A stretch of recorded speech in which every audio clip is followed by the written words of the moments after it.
Anybody who would like to make a recording? Okay. Then, we will begin. The first item on the agenda is public comments. And I can see that there's a big crowd here tonight. So if you read our normal operating procedure, it's to allow 2 minutes per person. And so that it's fair and everybody gets to talk who needs to talk. We're going to keep time tonight, which I hope you can construe as a thing that's meant to be fair to everyone. So our secretary, Melissa, will be keeping time. What are you going to do? I'm going to do my best to watch the timer and give you possibly a 10-second warning, maybe give you a high sign. I'm going to try my best. I'm also going to do my best to listen to everyone's comments. So forgive me if I miss a 10-second on somebody. I promise it is not personal. It is because I am listening, because that's my job first. Okay, so when you would like to speak, if you would please come to the podium and identify yourself. And who would like to go first? I'll start. I wrote it down.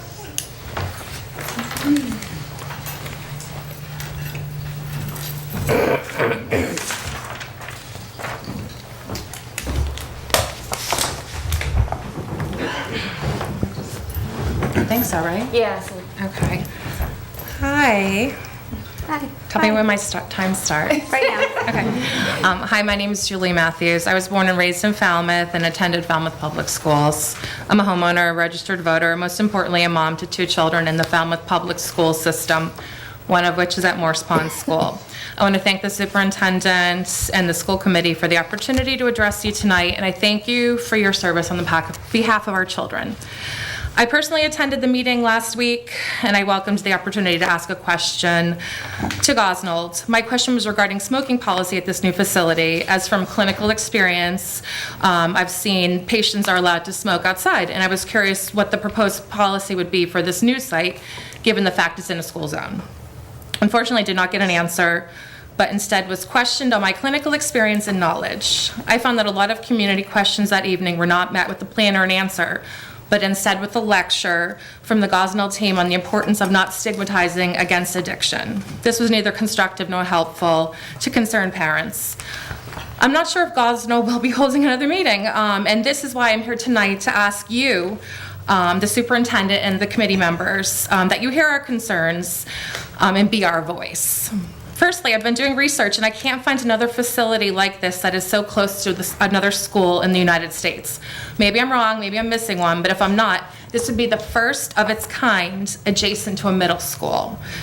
Given that, I'm asking for an independent child psychiatric evaluation or child psychiatrist evaluation and report on the possible impact this facility may have on a child's social, emotional health and the ability to learn. Secondly, one of my biggest concerns is the speed at which this is proposing to break ground, which they're saying is in the fall. At the meeting, they stated, at the meeting they stated, and then been working on this for a year. Of note, Dr. Burnett is their medical doctor. Dr. Burnett has been practicing in our community for decades. Why has he not been consulted? Where is our clinical guidance? Thank you. Thank you.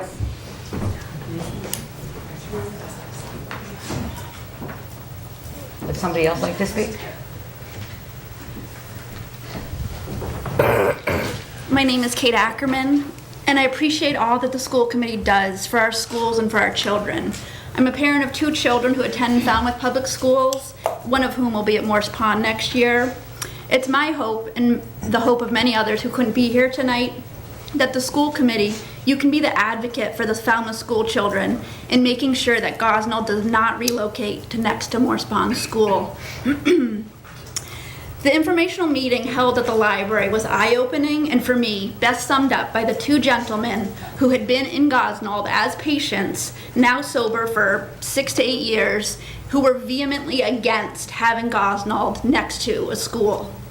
Everyone agrees that Gosnell does important work, but this facility does not belong next to a school. One of the town's main responsibilities is to educate its children and to keep them safe while doing so. So I hope that you can advocate for our children and the staff and students of Morse Pond, and perhaps provide guidance to those of us who would like to help prevent this from happening, but aren't sure how to do so. So thank you so much for your important work that you do looking out for the safety and welfare of our Falmouth students. Thank you. Thank you. Thank you.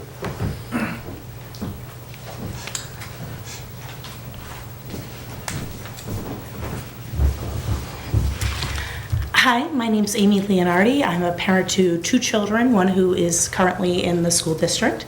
I also represent several families as part of the Cape Cod Moms community.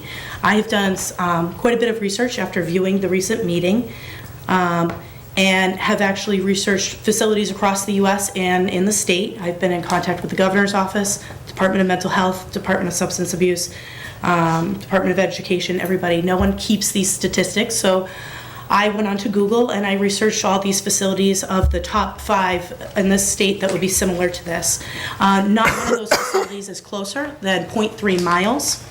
That's Arbor, Bourneview, HRI in Brooklyn, and Harrington and Webster. There's a 5th one that she was needed to get back to me on. In regards to issues at some of these facilities, I'm waiting back for some answers, but I did talk to the daycare facility that is located 0.2 miles away from High Point's entrance in Plymouth.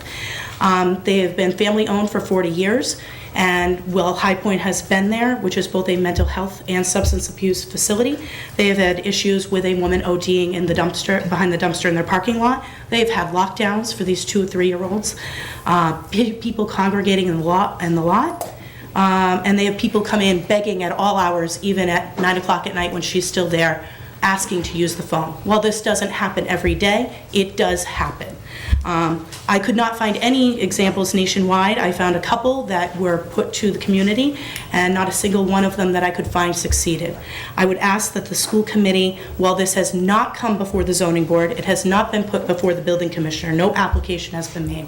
I would ask that the school committee be proactive and perhaps appoint a task force of both parents, school committee, and teachers that we can begin to research. Are there concerns that we can address ahead of time so that if this does come before the zoning board, we can address those concerns. Is that my time, Alyssa? No, you. So I would ask, yeah. There we go. Thank you. Thank you. I'm glad you're all smiling at the bell, too.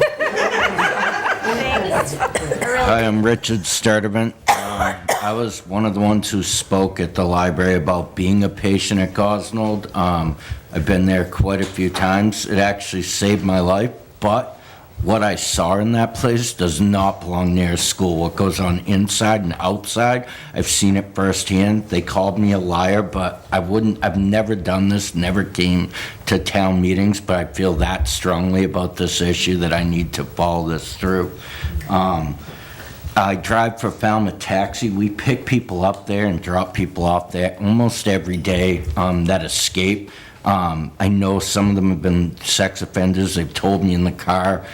People OD in the parking lots regularly. You can check the police reports and all that. It just doesn't belong near a school. So I really hope you guys can be our voice and please just keep, I mean, I'm all for it anywhere else in town, just not next to a school. That's crazy, but thank you. Thank you. Thank you.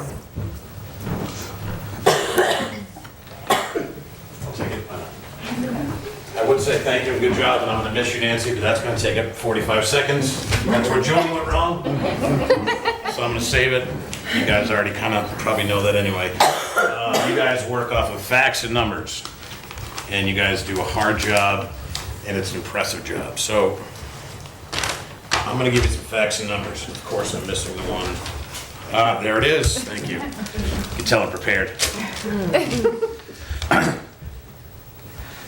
I've emailed the school committee the 49-page police log that is just to Gosnold. I did that about an hour ago. Oh, okay. So you'll get that eventually, I'm sorry. You can tell I'm prepared.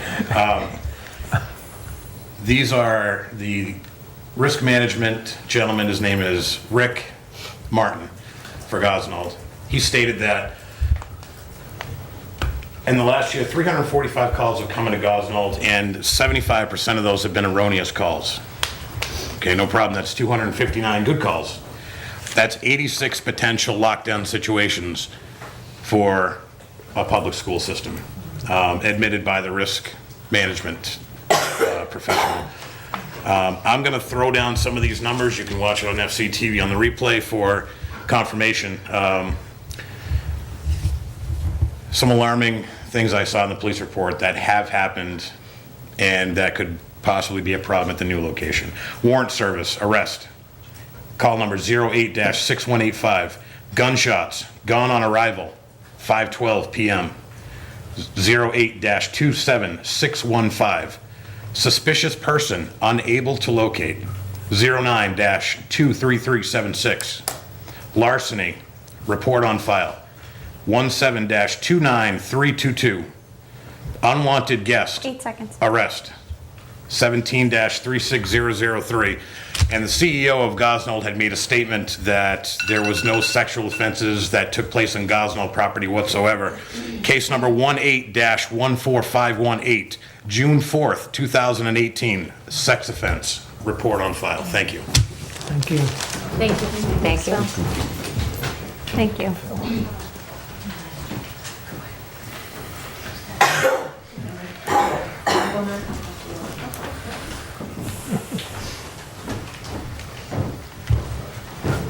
Mark Finneran, Precinct 6. I think anybody here who thinks this is a good idea is entirely incorrect. But I'd just like to make a few suggestions. I think that this should be fought on two fronts. I'm sure the school committee is going to fight it, and if they don't, I'd be extremely disappointed. I think also that a group should be made of parents and concerned citizens, and they should fight as well, because obviously the more numbers, the better. And if in fact you cannot keep this thing from being placed at that location, there are things that are absolutely imperative that you do. Demand that the entire thing is fenced in and not a chain link fence, something that you can't see through, pass through, or whatever. Monitored cameras. I mean, there's a football field behind that building a lot of people aren't aware of that they practice on. There's kids there all the time, all hours of the day and night. You go behind the senior center, you're right there. I think also it would warrant some sort of a lock gate somewhere just down the entrance so it doesn't halt traffic on Morse Pond, on Jones Road, rather. I think that's just imperative, and at the very least, those things should be looked into, because I'm sorry, I'm just going to use, it's a drug facility. A lot of people do anything they can to get their drugs. Sorry, hookers, pimps, drug addicts, everything. It's all going to be there. There's nothing you can do to change that other than everyone doing their absolute best to see that this place is not located at that location. But you got to look at it from Gosnold's side. It's a huge moneymaker, and that building is perfect for their use, and I just hope everyone does what they can to stop this. Thanks a lot. Thank you. Thank you. Thank you, Mark.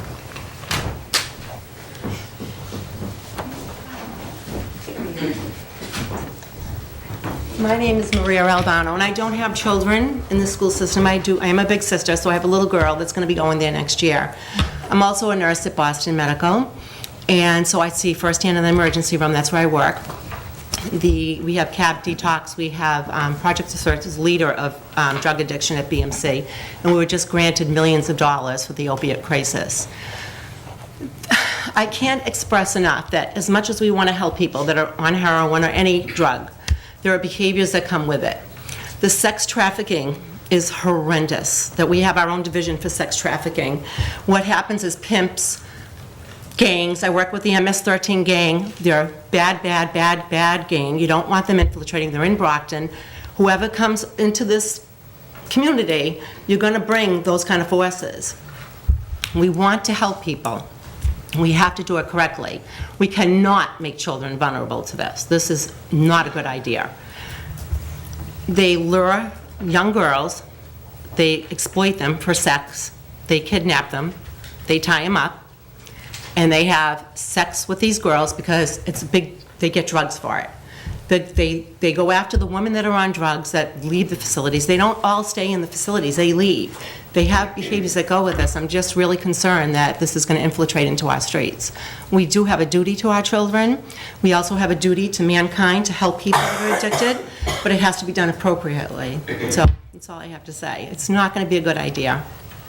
I'm hoping that there's enough people in this town that see that kind of protection for the children that's going to be needed. So that's all I have to say. Thank you. Thank you. Thank you.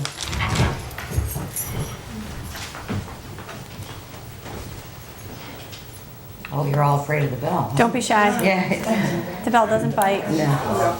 Please. Hi, I'm Sara Floyd. I am a resident here in Falmouth. I went through Falmouth Public Schools.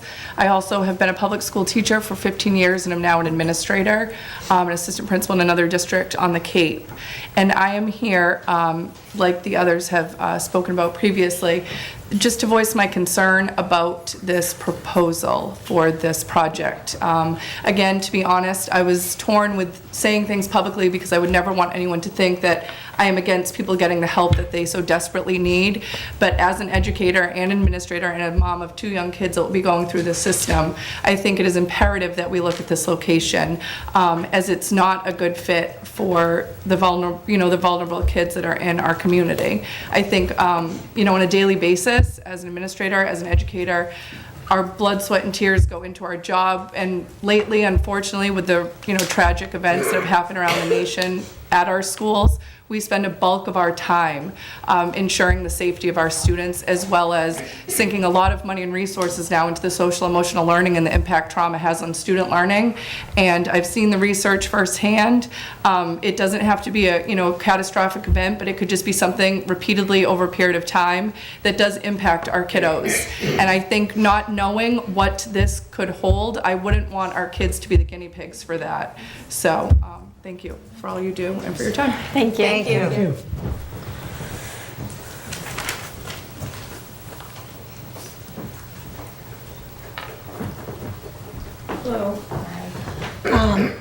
My name's Sarah. I have 2 children in the Falmouth Public School System.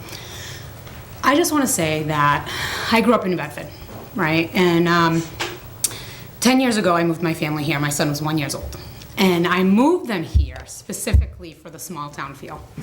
My husband grew up here. He loved it. Everybody knows everybody.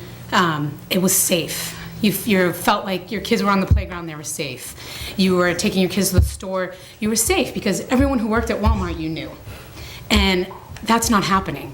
And bringing in a huge facility like this, it's gonna have more people from out of town coming into the facility, from surrounding towns, from like where I grew up.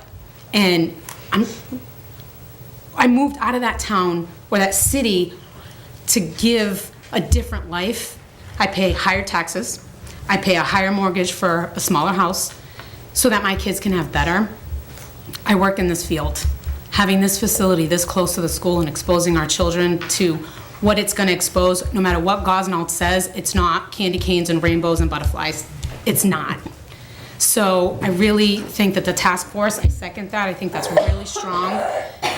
If there's anything else that we can do to try to slow down the progression or the process that's happening, we as parents, I think, are willing to do that to help the school committee, if they're willing, help us stop this from going to that specific location so close to the school. Thank you. Thank you. Sarah, could you have your last name? Dewdrop. Oh, thank you.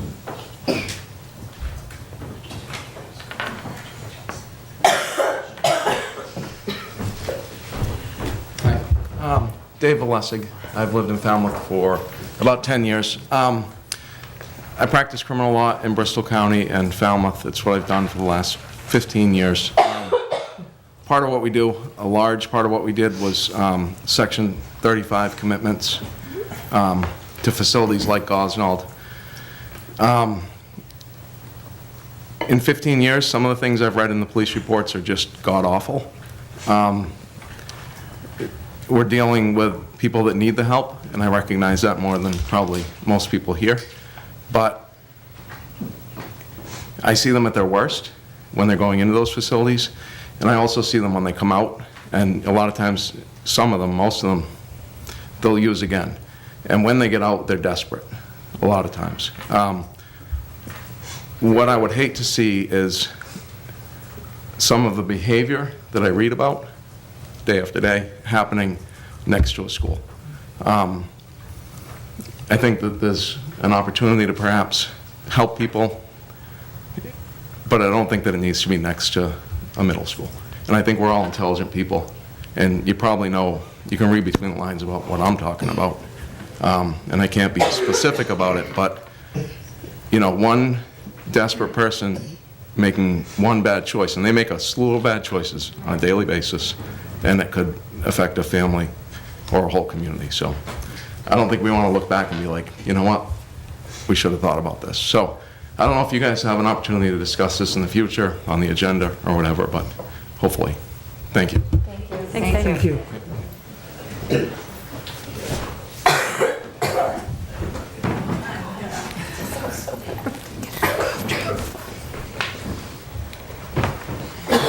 My name is Erin Edwards. I'm a practicing nurse practitioner in town, and I have experience treating a variety of patients, in particular patients with addiction struggles.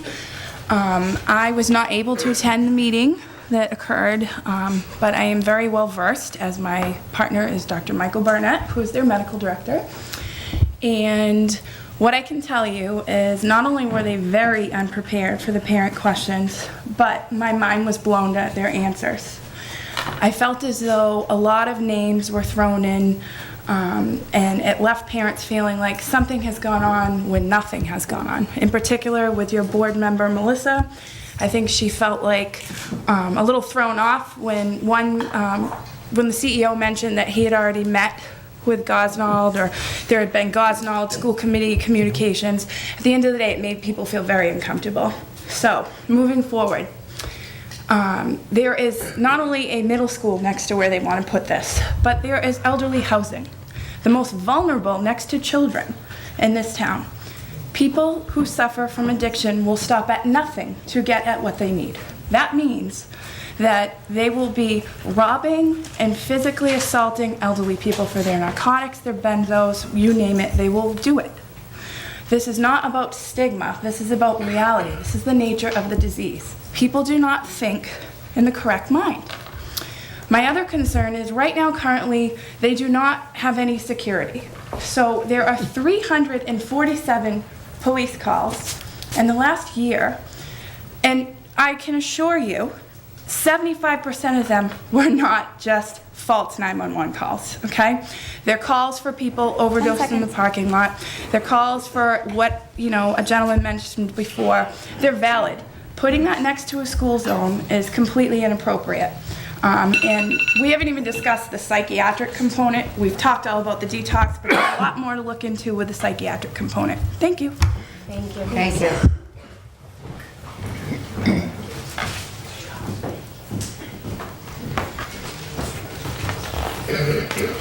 Hi, my name's Meghan Hamilton McKeon, and I'm a parent of two kiddos in our public school. I went to our public school and graduated. I'm also an educator, and I really value the process that we're going through right now, and I appreciate you holding this discussion, this hearing, and everyone who's taking part. I'm learning a lot, but what I'm really concerned about is what everyone has said. I think it's really imperative that we take more time to do more research, slow things down a bit, and be really strategic moving forward in how to help everyone with the right solution for our town, which may be similar or different from other towns.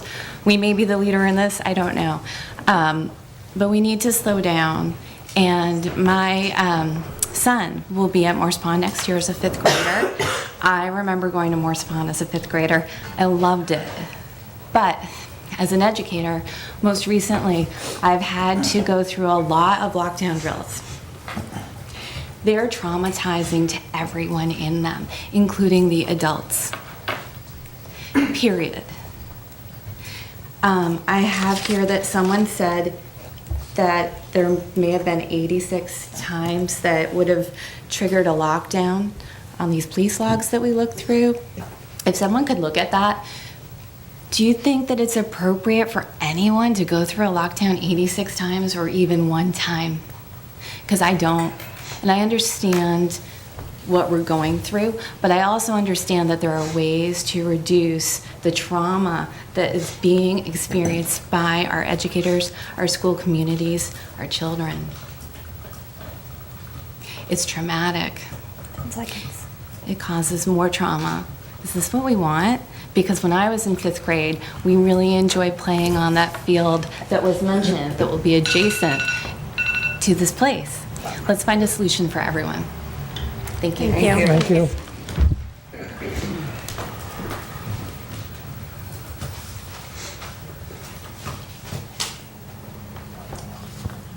Don't let the bell intimidate you. I promise I won't bite. Yeah. Anyone else? Okay, good. Hi, I'm Meghan Stinson. I get emotional even thinking about this. I grew up in this town. I moved back to this town to raise my kids here and go through the school system. I can tell you tonight, if it goes through, I'll do school choice to another district, and that would kill me. That's why I moved here. My concern is I work in finance and business. I know the strength in these corporations. What can we do? What can we do as parents? What can a school committee do? Is there any stopping this? Are we all just saying this, but there's really no loophole? Or is there a hope? I mean, I think you'd probably have thousands of people that would back this from stopping, but how do we do it if it's a corporation, a moneymaker, and the place is zoned to be a medical facility? Is there a way to stop it? That's what we all want to know. Thank you. Thank you. Thank you. Thank you. That's excellent. Okay, is there anybody else? Really, don't be shy, if anybody else would like to talk. It takes a lot of courage, and I applaud your courage, all of you. I wrote something that I was going to say to you, and I wrote it out because I was afraid Melissa might ding me if I went over the limit too, so. Your timer has begun, Tara. Okay. So I'll read you what we all decided to say. Thank you on behalf of this 9-member school committee for bringing forth your concerns. As a group, we are being proactive in researching the most timely and legal way to come to a resolution of this matter with Gosnold. The superintendent, as well as me and the vice chairman, will have our first meeting with the CEO of Gosnold later this week. We are reaching out to the zoning board, the selectmen, and the police department. And you people have also mentioned some resources we hadn't thought of, so thank you. Okay? We are doing our due diligence in gathering information. The next step will be to have a public meeting in which we hope the key players will participate and answer all your questions. So, sorry to say you may have to come out again, okay? Finally, the school committee will discuss the issues at this meeting and make a recommendation. If you thought of something you didn't say already, or you got other information you want to add, please email the entire committee. Kelly is the vice chairman who will answer all the emails. We decided to direct them to one person, that way they all get back out in a timely manner and everything. So if you think of anything else, please let us know. And again, thank you. And this was a wonderful meeting. Okay, we should maybe give bells to other people when they have meetings. It seemed to work there. Okay? It was great. It was Thank great. you all. Thank you very, very much. Well done. Yeah. Well done. Yeah. Yeah. Thank you for coming. You're welcome to Welcome to stay. stay. You can stay. No one wants to stay. Look at please look at our website. Okay, look at our website for upcoming information. Okay,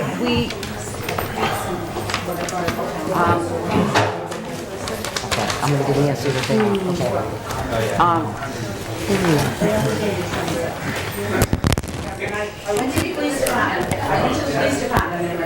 They know it was 78. I talked to somebody.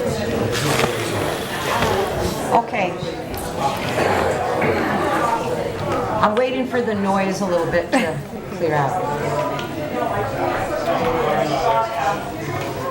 Ryan, will you shut the door? Or Kathleen, sorry. Yeah. Okay, in order to turn the meeting in a totally different direction, I thought I would take out time, which is not in the agenda, to do this next bit of business. This will be Nancy's last meeting. She's probably saying hooray. Tonight she is, I'm sure, because you've heard she's in her place, but anyway. We wanted to give her our best wishes and tell her we've enjoyed working with her for so many years, and we got her it's a pretty thing to travel with. It's also RFID, which is identity theft encrypted, so she can put her documents in here, and maybe she might want to hide that she used to be a superintendent. But anyway, this is something from us, and we say good luck. Okay, and I think we should all give her a standing ovation.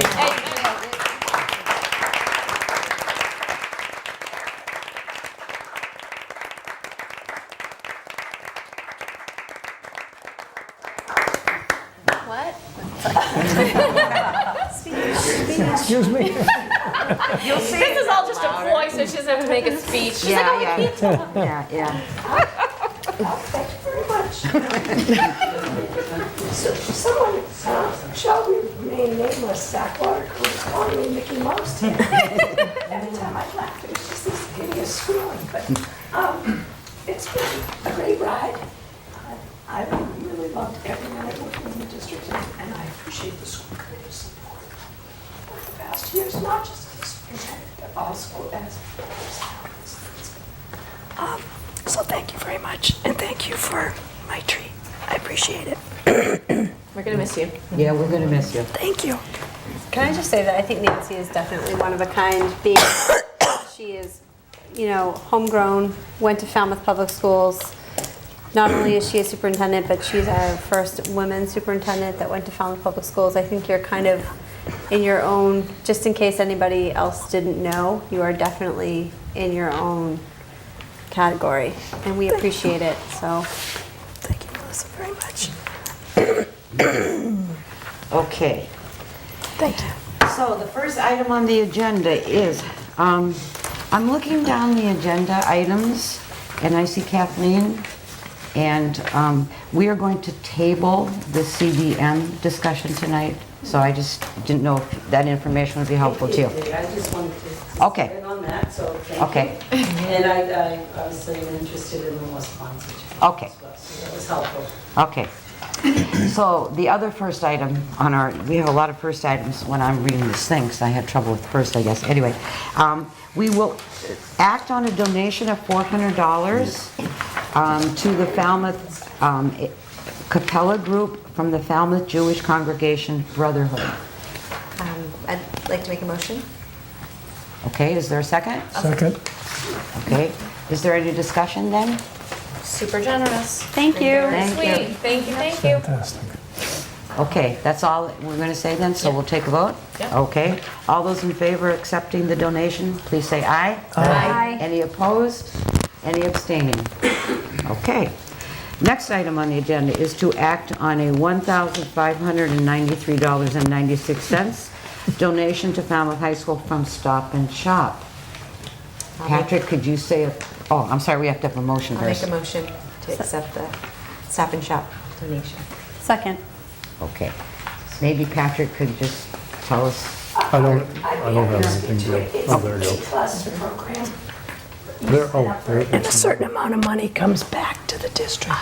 Several schools have done that over the years, that A-plus program. So that's how it happened. Okay. Okay, are there any other questions? Okay, so all those in favor of accepting the donation from Stop and Shop, please say aye. Aye. Any opposed? Any abstaining? Okay. The next item on the agenda came to us at the last meeting. It was the first reading for the school and district web pages.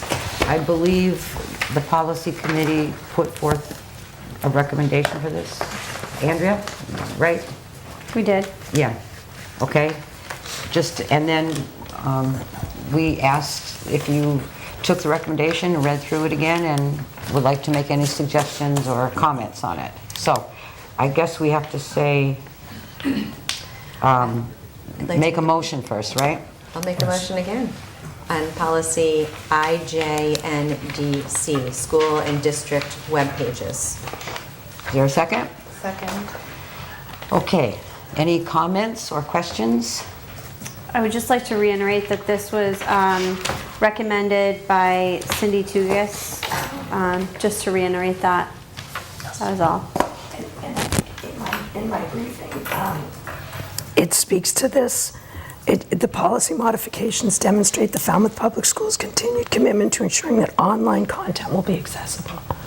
She did put this policy forward. Thank you. Are there any other comments? Okay, all those in favor of accepting the school and district webpage recommendation, please say aye. Aye. Any opposed or abstaining? Okay. The next item is to consider the agreement with CDM. Unfortunately, our copy machine had trouble with two-sided papers this week, and some were okay and some were missing, so we don't feel that we've had the entire packet to read, and it's quite lengthy and we want to read it, so we're going to table it to the next meeting. In the interim of that, we're also, which we will do offline, I've generously donated Sharon's time to put out a time about this. We will ask the newly formed Field Task Committee to meet with Patrick or, and just as more information for this overall general project. And so we'll see it on next month's agenda, okay? We would like to have this meeting in the first week in July, if that's possible. But other than that, Sharon, you connect with you to make up a date, okay? Okay. Thank you. All right. Next on the agenda are the school improvement plans, and I leave it up to you people to decide what order you want to go in. Unless Sharon has them set up. I don't know. Does Sharon have them set up? Go home. I think it's probably. Okay. It's a good time. Take care of yourself. So while I'm sure I'll hear feedback from all of you, I encourage Nancy to chime in at any moment that you feel appropriate. No, we're making her leave. She's too sick.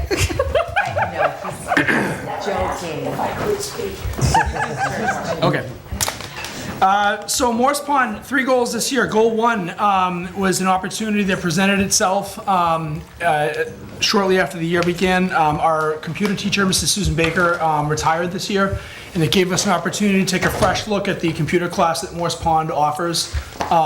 We knew we would have a new teacher coming in. The state was enrolling a new digital literacy and science, technology, and engineering standards. So we decided to use this year to create a new course, a new special offering for their kids at Morse Pond. We have not had a change in our specials in many, many years. So a committee was convened consisting of myself, Dr. Tellier, Mr. Wadaker, Ms. Tugas, and we met, I'm going to guess, 5 or 6 times over the course of the year to look at the new standards that the state unveiled for digital tools and literacy, to look at what some other districts were doing already with similar course offerings, and to create a basic framework for what this course would encompass. I'm actually really proud of the framework that we were able to build for this class. It's a year-long class that it encompasses robotics, programming, coding, a lot of creative problem solving. There's math and science work built in. It's something that when the teacher gets to work on it this fall and really develop the curriculum, I think is going to be a really rich offering for the kids at Morse Pond. We were able to secure funding in the district to take our computer room. We just started yesterday the renovation of that space. We're going to add workstations similar to our science labs that we renovated last year. New computer tables and storage. There's going to be areas for kids to build, to destroy, to get dirty and messy. We're even tiling it over so our custodians don't get angry at us. And then writing a job description, with Mrs. Baker retiring, we had to create a brand new job description. And, we went around about what was in the best interest for our kids at Morse Pond. The posting is up. We currently, as of right now, don't have a candidate. I'm confident that there will be one in place for September. And I'm excited given that the DOE is encouraging districts to adopt courses like this, that we're kind of leading the way on this. So. I think Goal 1 is going to be something that the kids in Morse Pond are going to benefit from for years to come. Goal 2, we're concerned our team program was our talented and motivated program. So, Mr. Wadrick and I, working over the last 3 years, have agreed that our team program was in need of revision. It's currently a program that services about 35 to 40 kids per grade, and they take part in activities that are extremely worthwhile. They're engaging, they're challenging. They probably fit more under the umbrella of an enrichment activity rather than really meeting the needs of our advanced learners. So we spent a lot of time in the last year and a half really speaking with other districts, doing some site visits. We had a really insightful visit to Framingham Public Schools and their talented and motivated model. Working with Janice Barron, who's been the connection at the lower elementary level to help develop talented and motivated education.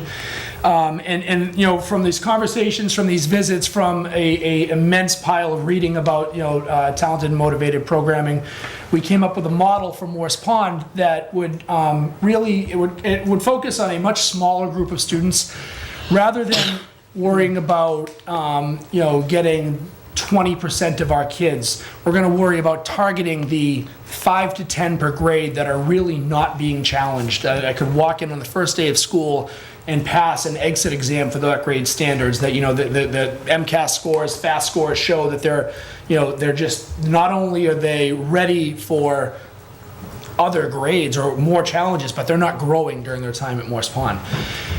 The team teacher will work in the classroom setting rather than pull out activities. They're going to go into the classroom almost like an inclusion model and work to both provide strategies and engagement for this smaller cohort of kids, but also to coach and provide support for teachers to be able to do that when they're not there. And I think that the takeaway from this is that our kids, whatever their level, deserve to be with their peers, deserve to be challenged, deserve to be enriched and really pushed while they're at Morse Pond.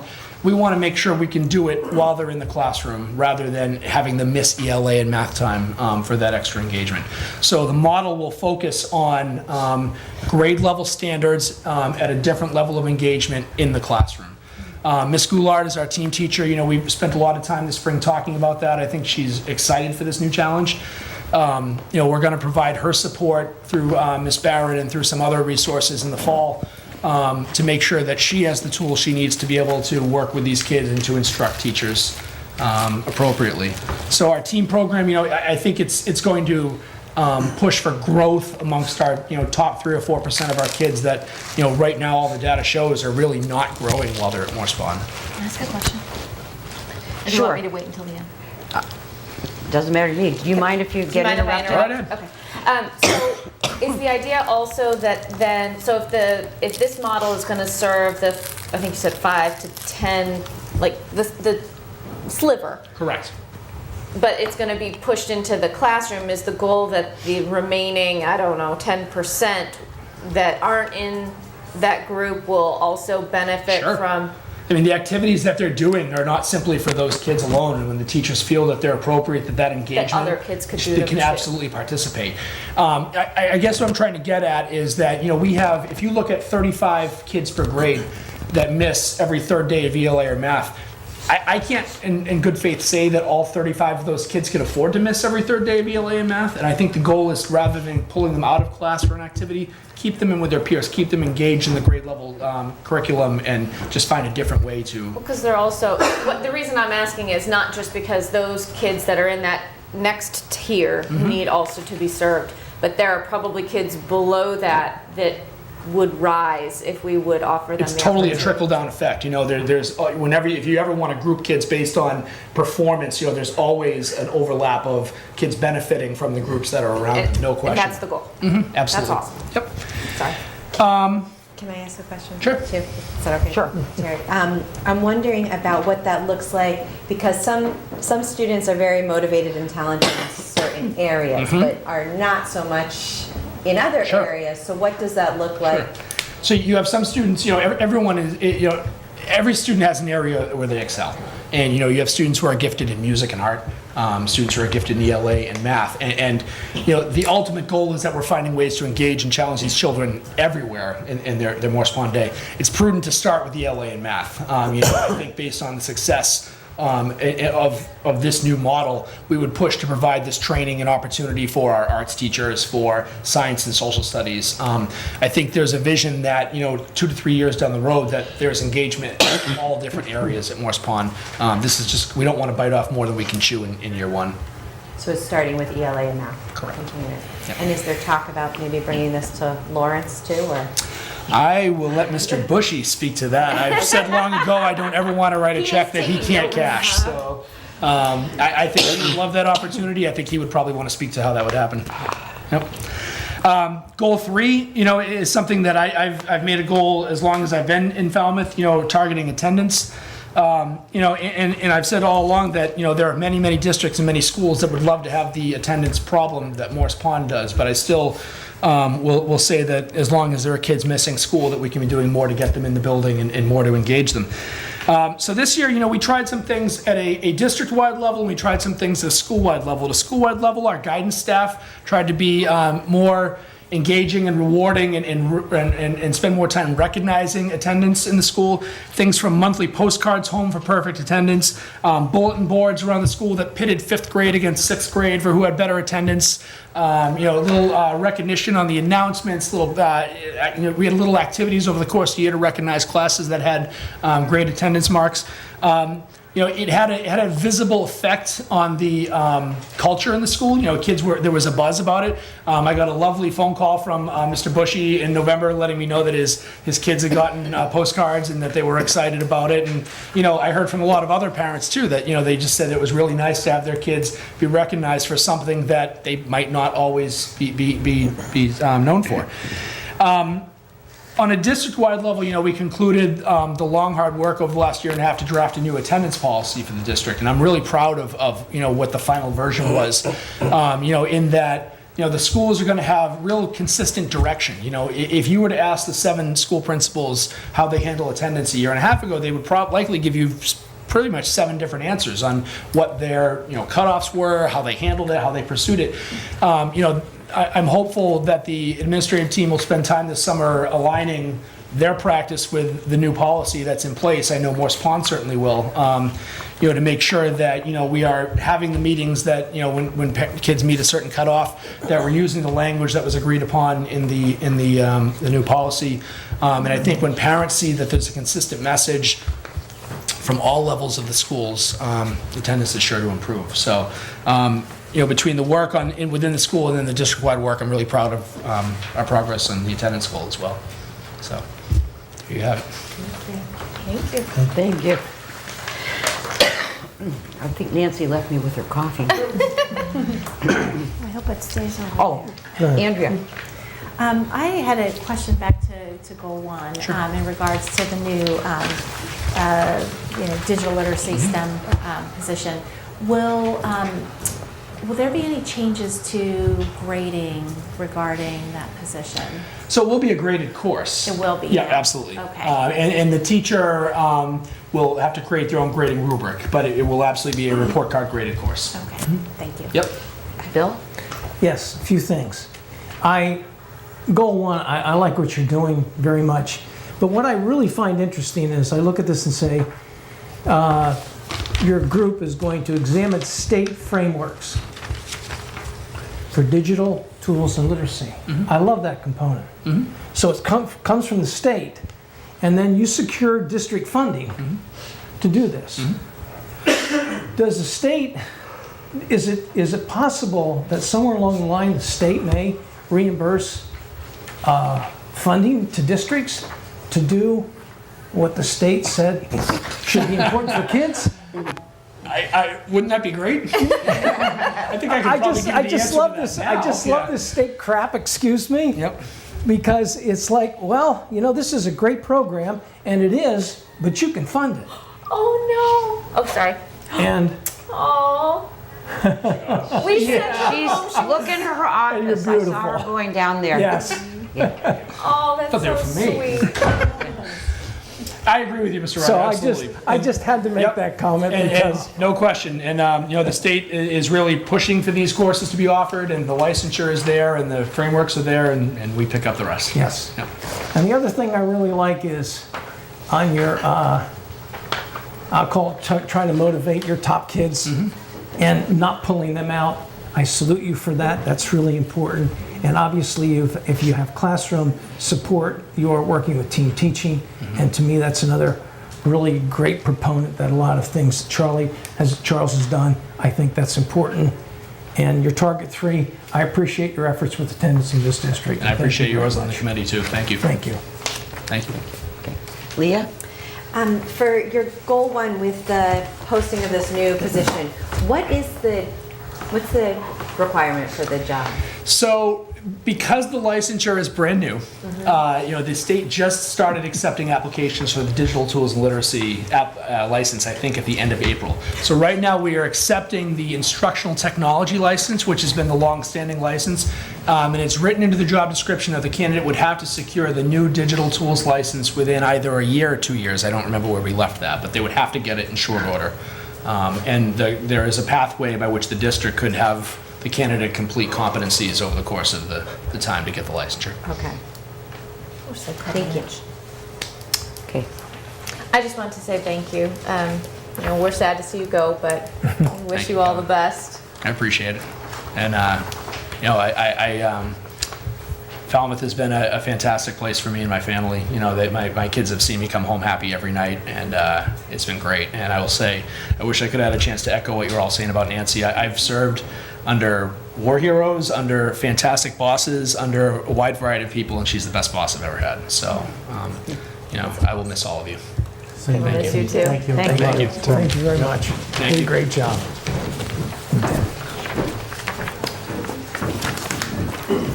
I don't like saying goodbye to people when they come to do these. I don't like saying goodbye. So next we'll hear about Lawrence School from Mr. Bushy.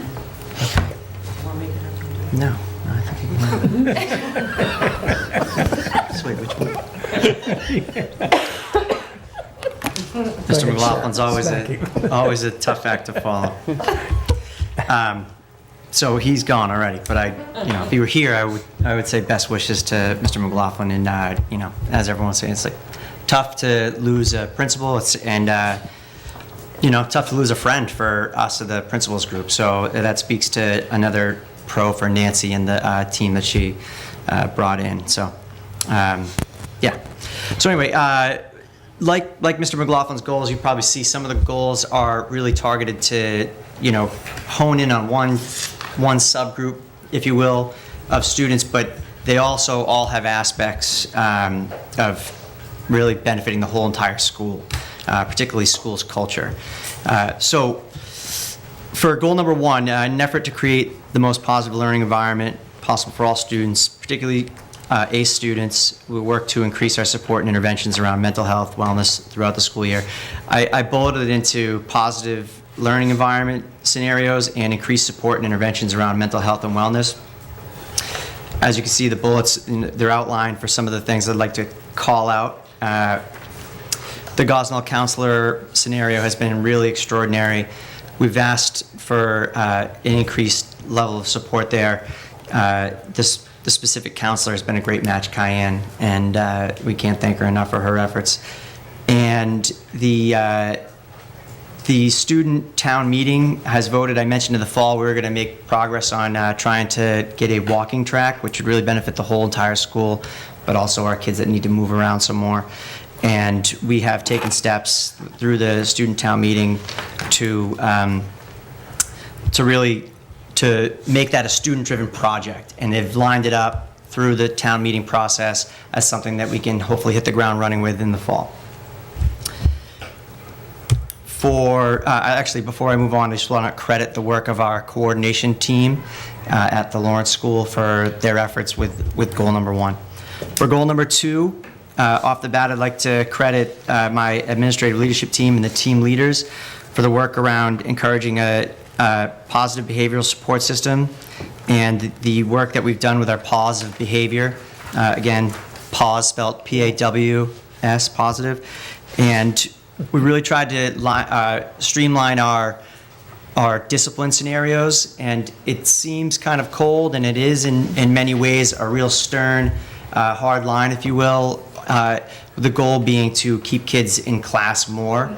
And we saw a spike in discipline in the beginning of the year, and in the end of the year it did taper off with kids being removed from class, that being one of the main goals.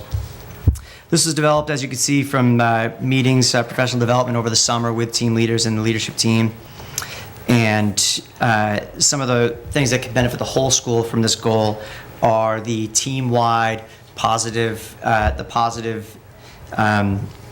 team-wide positive assemblies that they had around the added word of our school motto, pride, respect, responsibility, and we added compassion this year as a way to counterbalance some of the negativity that you might experience with 12 to 14-year-olds, 600 of them, and their interactions, which aren't always positive, if you will.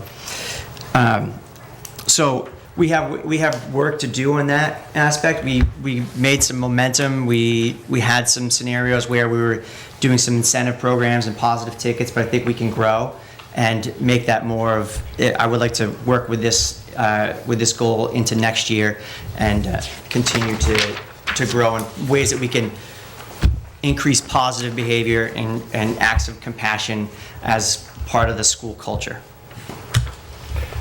For goal number 3, off the bat, I'd like to credit Ms. Lessig and Ms. Lewis for their work last summer with professional development, and then over the course of the year, they did tremendous amounts of work, and you'll see the last bullet there, but before I start on that, to foster a sense of community support and encouragement throughout the school, we piloted an advisory program. This scheduled time for positive peer and student-adult interaction was daily, and we began every day with this scenario. I explained it to parents and community members as homeroom with a heart, and it was a really great transition, probably the goal I'm most proud of for this year, the work we did with it. As you can see from one of the bullets, that we voted as a staff 45-4 in favor of keeping the advisory program. And the votes that we got, I think people didn't dislike advisory, so to speak, but they thought that we could make improvements on it. And we provided several opportunities for people to weigh in, for the staff members to weigh in on where we think that program can go and get better. And I'm committed to providing professional development time through staff meetings next year as an opportunity to support people who either have a great suggestion or a best practice to share, or for folks who, have identified a technical problem with it, whether it be timing, length of time, it's too short, it's too long. We did get overwhelmingly positive feedback from the students when we polled them on how it was. Some of the stuff was, typical junior high school responses, like, I like it because it's mellow time or whatever. But in a way, we've heard people in this room talk about how the kids are going 100 miles an hour and they go from class to class, and there's not a lot of time for them to be kids. So that's been a pro for that. So those are the 3 goals for the Lawrence School, and of course I'm happy to take questions, but I just would like to say that to the entire group, of course, I am extremely proud and always feel fortunate and blessed to be in this role, and it's been a great year. It feels different to do this after the school year is over, but it feels good. It's when you go through the year and you're in it, it's like, wow, is this year going to end? But then when it's over, you're like, well, that wasn't so bad. It was actually kind of fun in hindsight. But yeah, I'm happy to take any questions that anyone has. Okay, Kel? Well, I love to. I love hearing what you guys have done all year. So I have one question about on goal 1, the plan to support membership with the Bridge program. So is Bridge coming to Lawrence? So, yeah, that should have been one of my highlighted bullets. We applied for and were granted some funds from the Falmouth Education Foundation, and that's going to provide us with the opportunity to have a membership with Bridge. We've already had meetings, myself and the leadership team, with Paul and Catherine from the Bridge program. We need to figure out what's best for the Lawrence School. We know that what's best at the high school might not be best for the Lawrence School, but we know there's a need. We've taken the steps to do the needs assessment, the year zero data, and they said that our numbers did mirror the high school's numbers appropriately. We don't have as big of a need numbers-wise as the high school. It makes sense. There's 2 more grades, and the health concerns do go up. So we're initiating a process with a membership, and we don't know exactly what it will look like next year, but you'll most certainly hear from me in the fall about what we're going to do. Another big step in starting a program, implementing a program like that is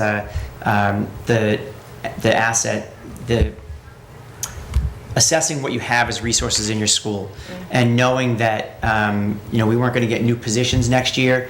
We have to take a look at the personnel we have, the rooms we have, and consider how hard everyone's working in their different areas, the counselors, adjustment counselor, whatever we have available to us. So that's a summer project, and it's definitely going to be something you'll hear from me about in the fall.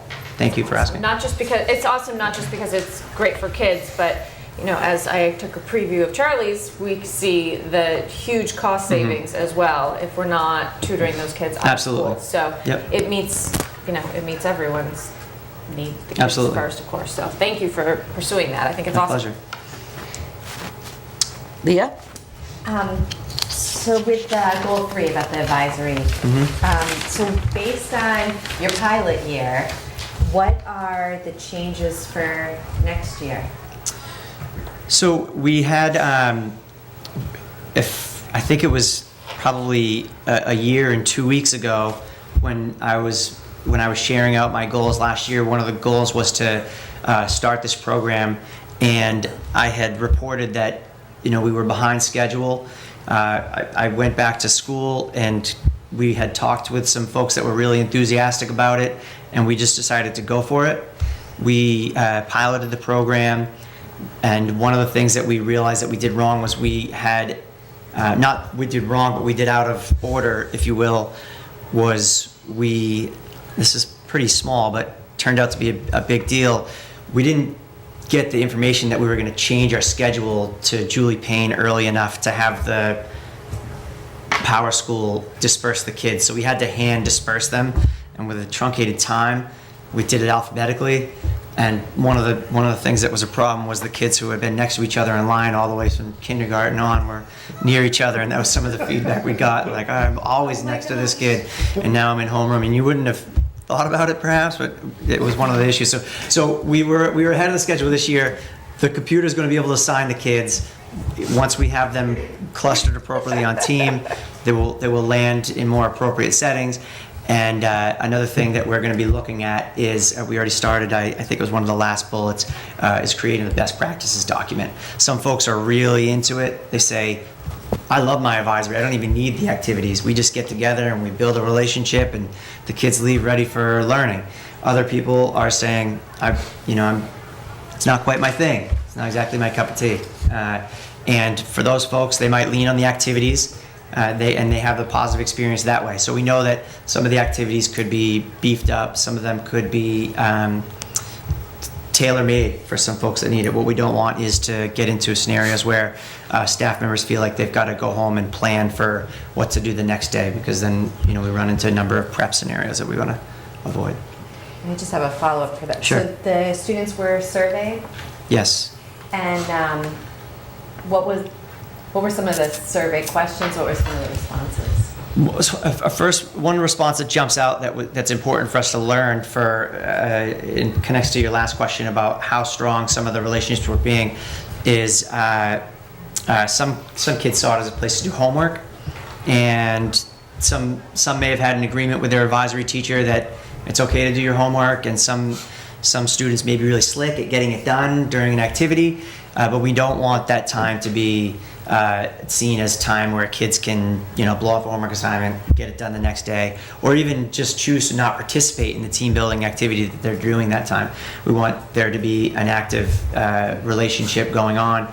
So we learned that we have to do a better job of making sure the expectations are clear for the kids and for the staff members. And then we also have to take into consideration that if a 13-year-old kid says, I do my homework in there every day, that might not be accurate, or it might be an exaggeration, but we have to look into that. Some of the kids that were really concise, there's one example that a student referenced their advisory teacher as like their school mom, and that was really endearing. So we highlighted on some of those comments where you could really tell that the kids felt like they had a place that they could start out their day and feel a sense of connectedness. So. Yes. Kind of going off of what you just said, I think it's a huge benefit for the kids because it is their first experience with numerous teachers, and they're kind of like in this new place, and I think it really is a great kind of go-to person for each student. I think they know that they can go ask questions and that person's going to have the answers, and it kind of just takes the pressure off a little bit of trying to find out new information, especially for the 7th graders. I feel like it's a great resource for them to have. Absolutely, thanks. And if I could speak to that more, we know that some kids are coming from traumatic scenarios in their homes, and then some kids, the bus is very stressful for them too. So, going from, you could have a student who's going from, a challenging situation at home to a stressful situation on the bus to slope intercept form. And it doesn't always jive, that timeline. So advisory at least provides like a 12-minute buffer for getting your mind right and ready to go. And to eat. And to eat too, thank you, yep. Our grab and go important. numbers went up, thanks again to Falmouth Education Foundation. Oh, how's it feel? I always mention you. Okay. So, getting back to goal 2, I love God bless you, Charlie. I love your on goal 2, the positive behavior and acts of compassion. Junior high school is hard. I remember what it was like to be at Lawrence, and it wasn't always. God bless you. Those days weren't always kind, especially to a small girl with a weird last name. So I really can't thank you enough for putting it out there to part of the positive behavior, to be compassionate, to reach out to other people, to remember to be kind, because it's easy to not be kind. So I thank you. No, you're welcome, and thank you. And again, I missed opportunity for me to list on the bullets. One of the things that we've talked about with team leaders and staff in general, a lot of folks are super into no guff. And it's great, and everyone knows, no guff is great. That week, no guff is the best. The compassion piece is a way to really continue that no guff vibe, if you will, all the way through the school year. So, we definitely don't talk trash about each other during no guff week, but let's see if we can do this for the whole year, throughout the year, sprinkle it out. Andrea? So I didn't have a question so much as a comment. I noticed that when you introduced each of your goals, you specifically commented on the team members who helped make that happen, and I was just really appreciative of that, and knowing that you're forming this important team around you to continue that work forward. So Thank you. I couldn't do it alone, that's for certain. Okay. John? Just 2 comments. One, it's very interesting, when you talk, Tom, about the alphabetical thing. You made me remember I spent the first 6 years next to John Holmesy, because it was age times up. April was new. You were next to John Holmesy too? The other thing I wanted to say is that you mentioned being proud. I just have to share that we're proud of you as well. Thank you. Thank you for your efforts. Much appreciated. But you're not off the hook yet. If Nancy, having left, and she was going to have you probably say a few words about the community asset. Yeah, do you want me to do that now? It makes sense, and then It's fine with me, yeah, I'd love to. We've been waiting there quite a while, so. I can ask Allie Scholes to come and join me for this portion. I need my notes. Sorry, Mary. Oh, that's okay.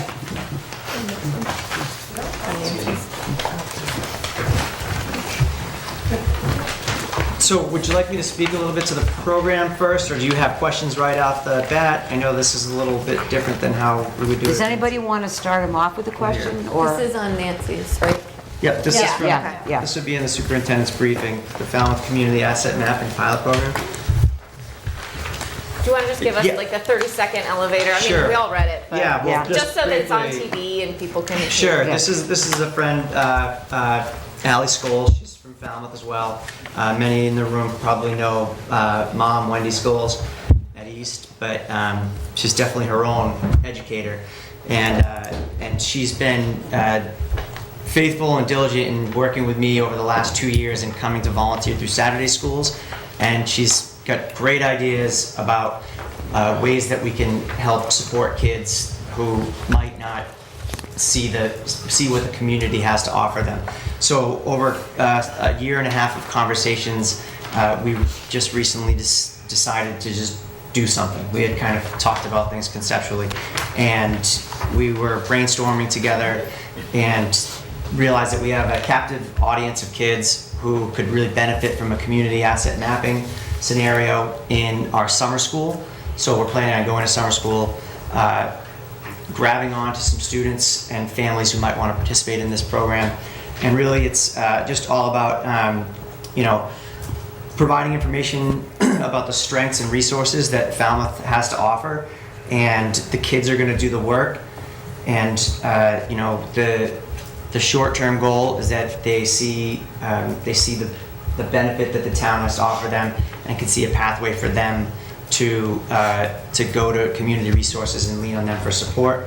And I guess a long-term goal would be for them to have success and be able to provide younger generations coming up. But a mid-range goal would be that they link the work that we do this summer with them to their learning throughout the school year. And I don't know if Allie wants to speak more to that. That's great. We got to hear a couple of words from you, Allie. And we can talk about it technically as well. I don't know how in-depth you want to hear about it. I think that was excellent. So just a hands-on experiential program that is led by young people in 7th and 8th grade. And as a pilot program, a 2-week program that we'll be learning a lot from.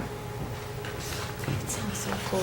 So just real quickly, we're going to bring the kids from summer school and we're going to put them to work, and they're going to go into the community and learn more about what's out there and try and connect, try and make connections between their own stories, their own families, and hopefully we'll have a little presentation for the work that they've done, and we'll send you guys an invitation. Oh, bring the kids in. We always love to hear from the kids.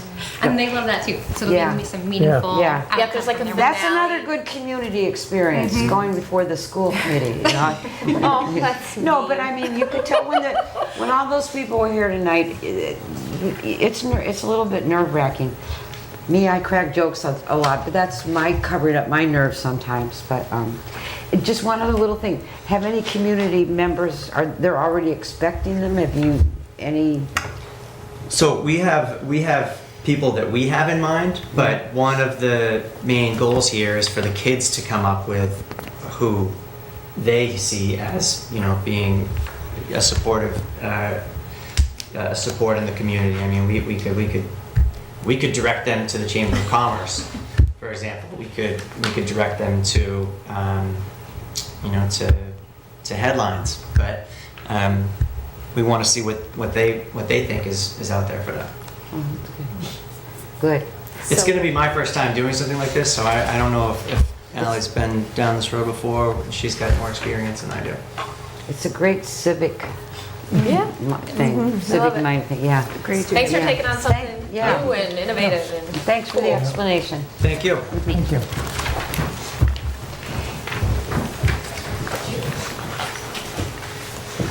Now, here's to Falmouth High School. Did you want to sing the school song? Go for it.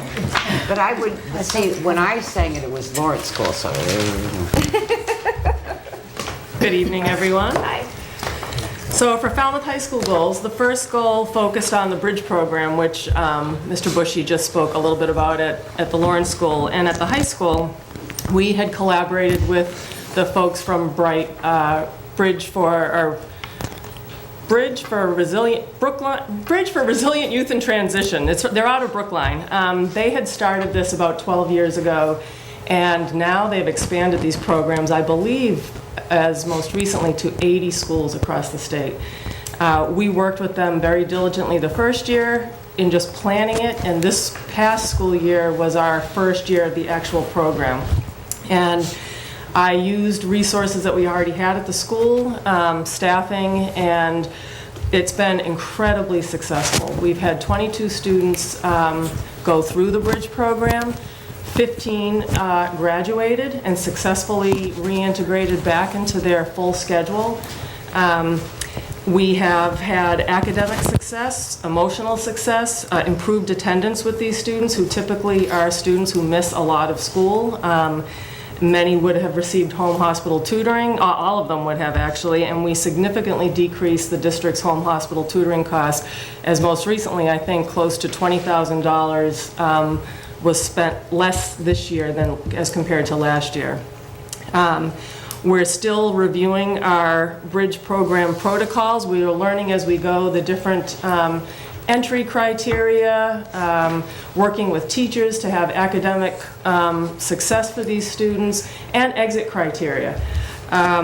We even have, when students graduate, we actually have a little ceremony, and it's wonderful.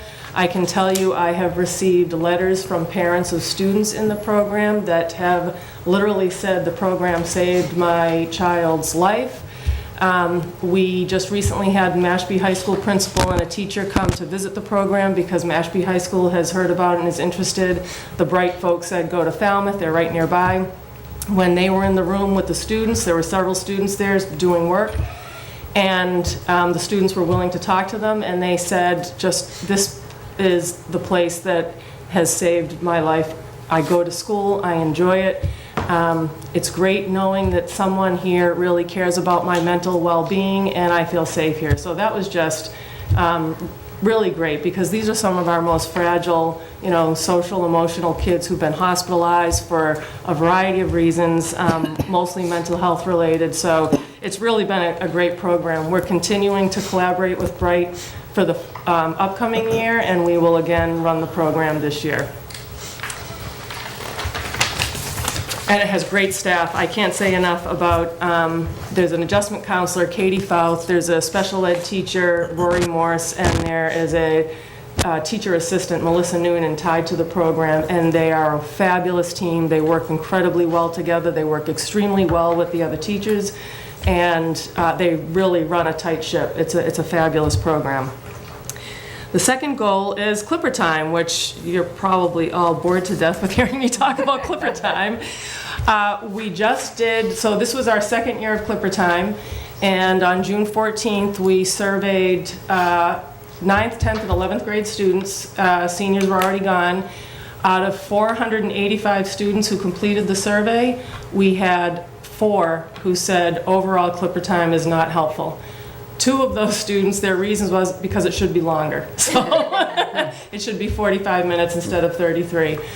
Out of the other 99% who, they didn't just say they liked it, they praised it. It was really remarkable to read their response. It was a handwritten survey, so they really, they took it seriously. Several juniors said it's the best thing that Falmouth High School has ever done. They all reported across the board less stress in terms of homework and overall just school-related stress, improved grades, and just feeling like they're making connections with not only their mentors but other teachers and getting one-on-one personalized help. So it really was, I did not expect those results. I really didn't. I know that the kids always say they like it. We've had many schools come and visit it, and when they go into the classrooms, the students are always saying positive things about it. But this was really an anonymous, confidential opportunity to just put it out there, and it was just incredibly, incredibly impressive at how much they're enjoying Clipper Time. The faculty also just voted to continue with it again next year, so we will be continuing with Clipper Time. This past year, we actually didn't start Clipper Time for the first 2 weeks of school because we just thought we'll let kids get settled in and then we'll introduce it. Students and teachers alike said we need to start on the first day of school. In fact, we can get a lot of the start of the school year paperwork done during Clipper Time instead of taking away from period 1 and homeroom in period 1. So we'll be starting it right away. The third goal is our MCAS working group goal. As you know, I'm sorry, I do need you, Sharon. We definitely had MCAS math scores with certain subgroups that we were concerned about. So with Sonia's help, we convened actually a grade 7 through 12 MCAS working group. We developed an MCAS action plan, responsive action plan. At the high school, we put together workshop classes with identified students that we tried to focus on those students and their areas that needed some growth for the MCAS. We also improved and enhanced and expanded our tutoring. And Clipper Time has actually been very helpful with that because we're targeting students who already did not do well in an academic testing situation, and we're not pulling them out of another academic class to give them the tutoring. So we're able to use Clipper Time to get the tutoring done, which is wonderful. So at this point, we were just awaiting for our next round of MCAS results, and we will address the responsive action plan accordingly. We're hoping that we do okay. Any questions? Did you have your hand up, Chuck? Charlie, were you going to ask me a question? It looked like you had. Yeah. Okay. Melissa? Wow. So, Mary, I just want to applaud you once again on Clipper Time, especially, you mentioned it in Goal 2 to keep it going, the best thing that FHS has ever done. Decrease stress, increase grades, increase students' attitude. Everybody wants to start on the first day, not wait 2 weeks. Great job. I know that it was a little bit of a rocky start, and I couldn't applaud you more for sticking with it. Tying that into Goal 3, that we're having this 7 through 12 MCAS working group, and that the students in the high school are able to use Clipper Time to get the tutoring they need.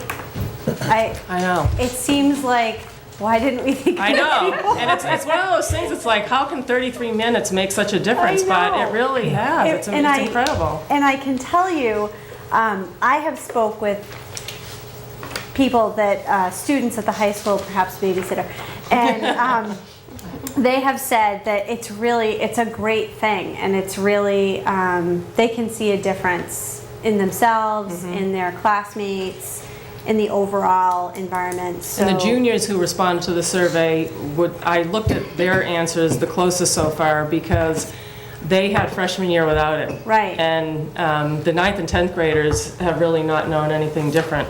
And they were by far the ones saying, I love it, don't take it away, was actually in capital letters on several of them. I think they thought I was surveying them because we were thinking of changing it. Sure. But yeah, it's really, if I could increase the minutes to 45 minutes, I would, but I can't, I just can't take time away. Of course. Great job. Thank you. Bill? What I like about the Clipper Time is we mentioned kids doing the extra work and being supported, but what I really like is the faculty voted to continue it. Yes. And that's obviously the composition to the whole thing, making it work. You come and see me, I support you. Right. And I absolutely, hats off to your faculty. Oh, absolutely. You know what? Tremendous They have accomplishment. embraced it, yes. And if you go through classrooms during Clipper Time, you almost don't know who the teacher is because they're sitting down with students one-on-one. I mean, it's really, and it is extra work. It's definitely, it's more for them to do. So I applaud them as well. They've been fantastic about it. Yep. And they've come up with different ways to use it. For example, our senior project, all seniors have to do a senior project. And it's been run through the English department. And it's kind of gotten, it's lost its luster over the years, and we're trying to reinvigorate that. And we started a senior project working group. And they have come up with ways to use Clipper Time to support the senior project too. So it's just a built-in part of the day that we know we can utilize for other academic pieces without pulling students from classes. And peers tutor their peers during Clipper time. So if we have a student, the guidance department is great in identifying peer tutors, and they'll pull other students in, and so you've got students working with students during Clipper time to help them academically. Thank you. Thank you. So in middle April, I reached out to Mary and Nancy and wanted to be a high schooler for the day. So I got to go to the high school because it's such a scary place for me. I'm like elementary, and high school is a scary, scary place. But I went there and I was just really so happy with what I saw. It was the dynamic between the teachers and the students, and I got to go to Clipper time, and just what you said, I saw students working together, and I saw a teacher telling a student where he needed to be for the rest of the week. It was on a Monday, and it was just really great to see, and I applaud you and your staff. It was just such an eye-opening experience for me, having not been in that building for so long, but it was really great. And it's a great school. It I really can say is. it's I not love scary Falmouth anymore. High School. Yeah, it really was a really great day. I just was going to wage a complaint, though, that I get lost in there now because it's just taken away whatever they did. I mean, I really do. Once in a while, like I'll go into Vips. Luckily, Vips is right in the entrance, so you don't get lost. But anyway, so Natalie's over there laughing too. Have you been in that building lately? I did. I did a tour with my son, and it is a maze. It looks completely different than it did in the Northeast. So it's shocking, but not scary. Yeah. John? I'm with you, actually. As one of the things I was going to suggest actually offline, though, was having like a distinct map when the kids start, in all seriousness, because it's confusing. Literally every time I go there, it is, I'm with you as far as the directions and whatnot. But as a parent too at the high school, I'm a big fan of Clipper time. And then one of the things as a side note, obviously also, the support of the teachers, because it is extra work. But also just the fact that the discussion, it ferrets out a discussion of where a kid could need help. Just that component of it, separate of even doing it, is actually great, and is another task both for the teacher, but also for the student too. Right. So having that impetus to get that discussion started is great. So thank you. And one of our English teachers, Barbara Stevens, who's awesome, she actually once said, Mentor Monday, you've got the kids looking ahead, and she said, how perfect is that? Because the kids are actually now playing. I've got a test on Tuesday, or Wednesday, I need to be with so-and-so on Tuesday, and she really said these are lifelong lessons that they're learning to really plan ahead and organize themselves. And I hope those senior projects get their luster back, because They will. And Lauren Kenny's on it, so. And when we get closer to the time, I don't think that any of you have, what you do is you don't really grade them, but your presence You're a is there. judge, yeah. And you're a judge, but it makes the kids feel good that we care, and I was blown away over and over again. So I'll make a mental note to remind us when we get, because we get from the VIP's office, I think, the invitation. The notification, but it's a wonderful thing. Great. Okay. Thank you very all. much. Thank you. Okay. We have a very colorful presentation coming up in many ways by the giver of it and the handout.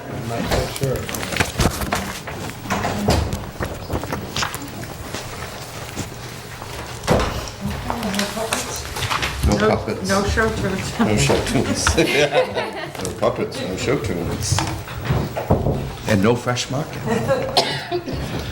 So we're going to take a journey down the world of student services. And here we are. Let's see. Where's your buttons here? Can I hit just hit return? Yeah. Is Ryan making the screen fuzzy now as we do this show? There we go. Oh, it's not Okay. fuzzy to me, John. So this first slide basically is just kind of a laundry list of the things that come under the student services umbrella. The good news is we're not going to talk about all these things tonight. However, as you can see, it is a vast and varied department that really encompasses a great amount of duties and responsibilities by different individuals within the district. We are going to focus, though, on some of these larger areas and departments. I would just note that homeschool and school choice are certainly two areas that you've heard me come before you throughout the year and that we talk about along the way, and are always kind of ongoing things that you as school committee folks are very much a part of. However, for tonight, we're going to look at some of these overall departments and issues and some of the successes and celebrations that we can hold forth from this year. So let's begin a little bit with the guidance department. That is overseen by Alan Kazarian, our Director of Guidance. And a few points that we just want to bring forth is Alan is just phenomenal in what he does and has been doing as the Director of Guidance for us. If we say proof is in numbers, within the past 3 years, graduating seniors are given kind of a survey of their experiences, and consistently the guidance department has received an average of 4.2 to 5.0 ratings by graduating seniors consistently over the past number of years. The parent programs really have been expanded. This year, there were presentations on teenage depression, eating disorders, bullying. The department really sponsored a substance abuse community conference. Just some great areas that they've contributed in the overall social emotional awareness and work that we've been doing under student services. So bravo and brava to all of our folk in the guidance department.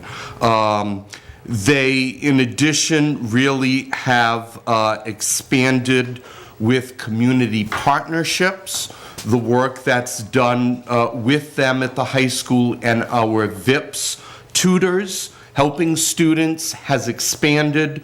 The work of Jack Zorski and his kind of college-bound mentoring program brought a great success this year of mentoring of 15 students, with 15 of them being now college-bound. All 15 who were on free lunch and are all going come September to four-year colleges that, after scholarships, will pretty much only have about $10,000 or less in loan debt. So, I mean, great things are being done through our guidance department with our VIPS program and mentors, and it's just some great things to be celebrating. Along with our transition programs of students moving from Lawrence to the high school, a lot of work has been done with our guidance in helping aid those time and kind of transitions. So we are very thankful for the type of work, as you see here, done by our guidance department and guidance counselors. And feel free in between any of these segments to intersperse questions, or feel free to wait till the end. But it would probably be easier if you raise questions as you go along because of the various components. So throughout the year, you've heard a lot about our partnership with McLean Hospital. So now tonight, I can talk to you about that. These were the three individuals who were our kind of key contacts and team members: Dr. Mona Potter, Dr. Katie Thorpe-Blaha, and Dr. Julia Martin-Birch. And overall, as we're kind of reflecting now at the end of the year about this partnership, we have made the decision that we're going to continue this partnership and really move it forward into a year two, and we're in the process of kind of working out the details of that as we speak. I like to talk about it as the partnership really had three kind of umbrellas or three components, three big kind of building blocks that things revolved around. And that was professional development, clinical consultation, and what we'll call case consultation.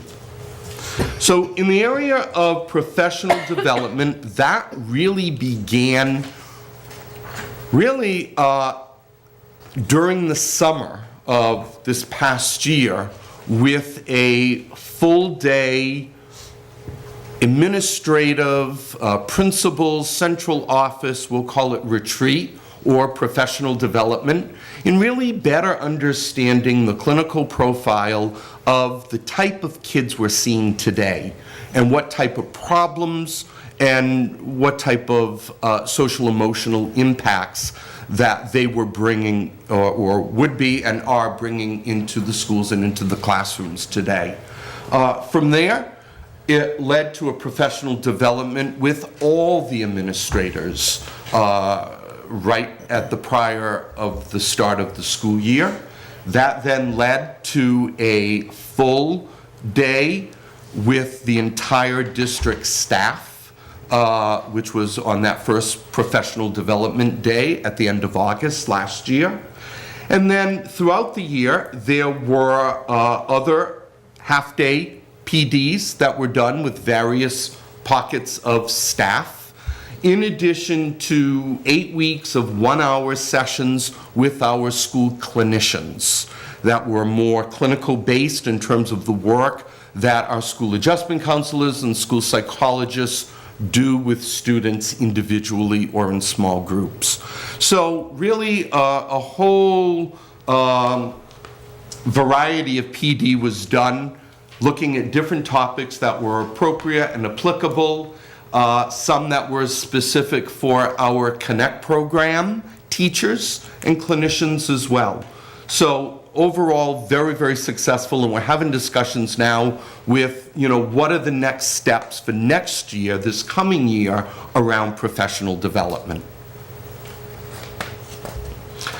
The second one is clinical consultation.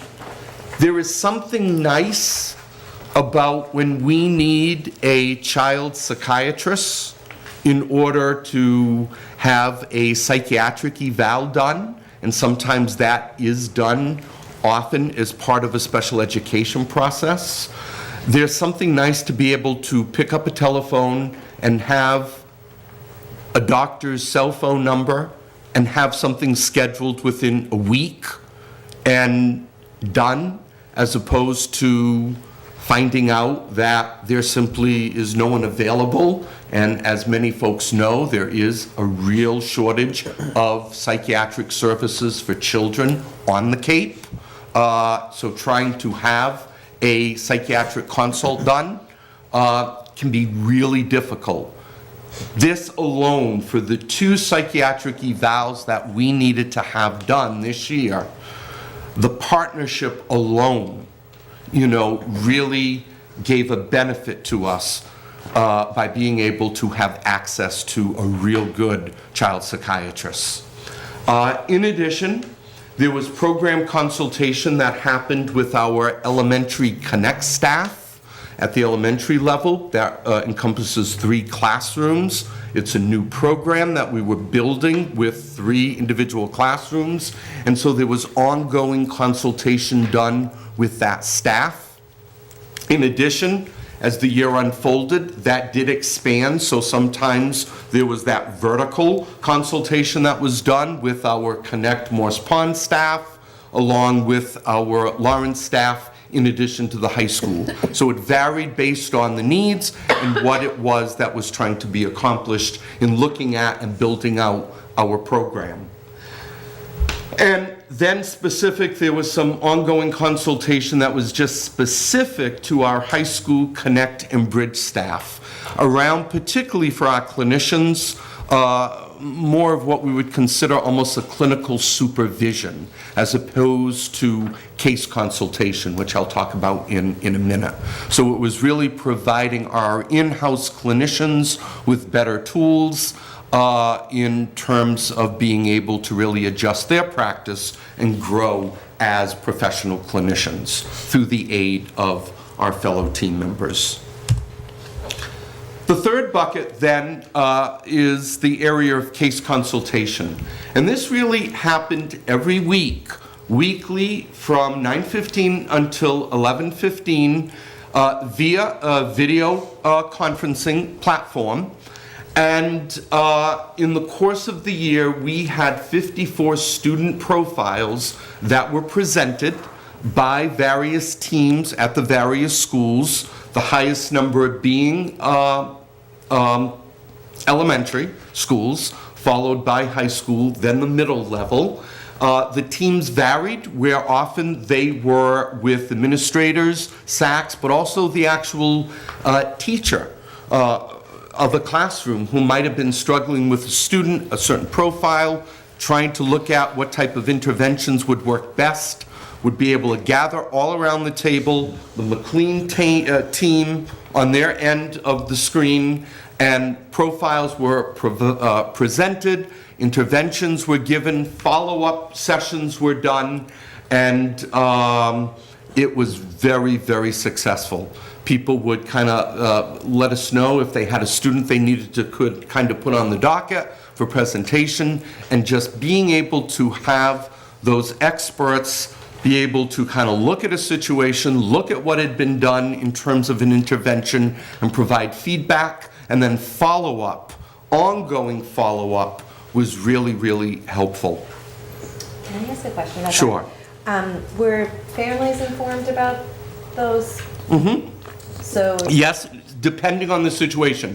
So sometimes families were actually involved. Okay. We had some situations where in the course of the year, families were actually a part of the actual video conferencing as well. Other times they were what we would call more of a scrubbed case consult. Student X presents with third grade, here's things that were done with no identifying information. So other times it was one where parents or families were involved. Other times it was more of just a clinical generic presentation. What would we do in situations that we're being faced with, such as XYZ? And could you give a little bit more detail about when you say it's very successful? Walk me through that a little bit more about what changes, how you So find that. my next slide is going to show one area of that, but some of the, I would say, qualitative data around it is that the interventions presented and the teacher or adjustment counselor, et cetera, going back and doing made a change. So much so they might, when McKeon would revisit the case 2 weeks later or 3 weeks later, it was a success story.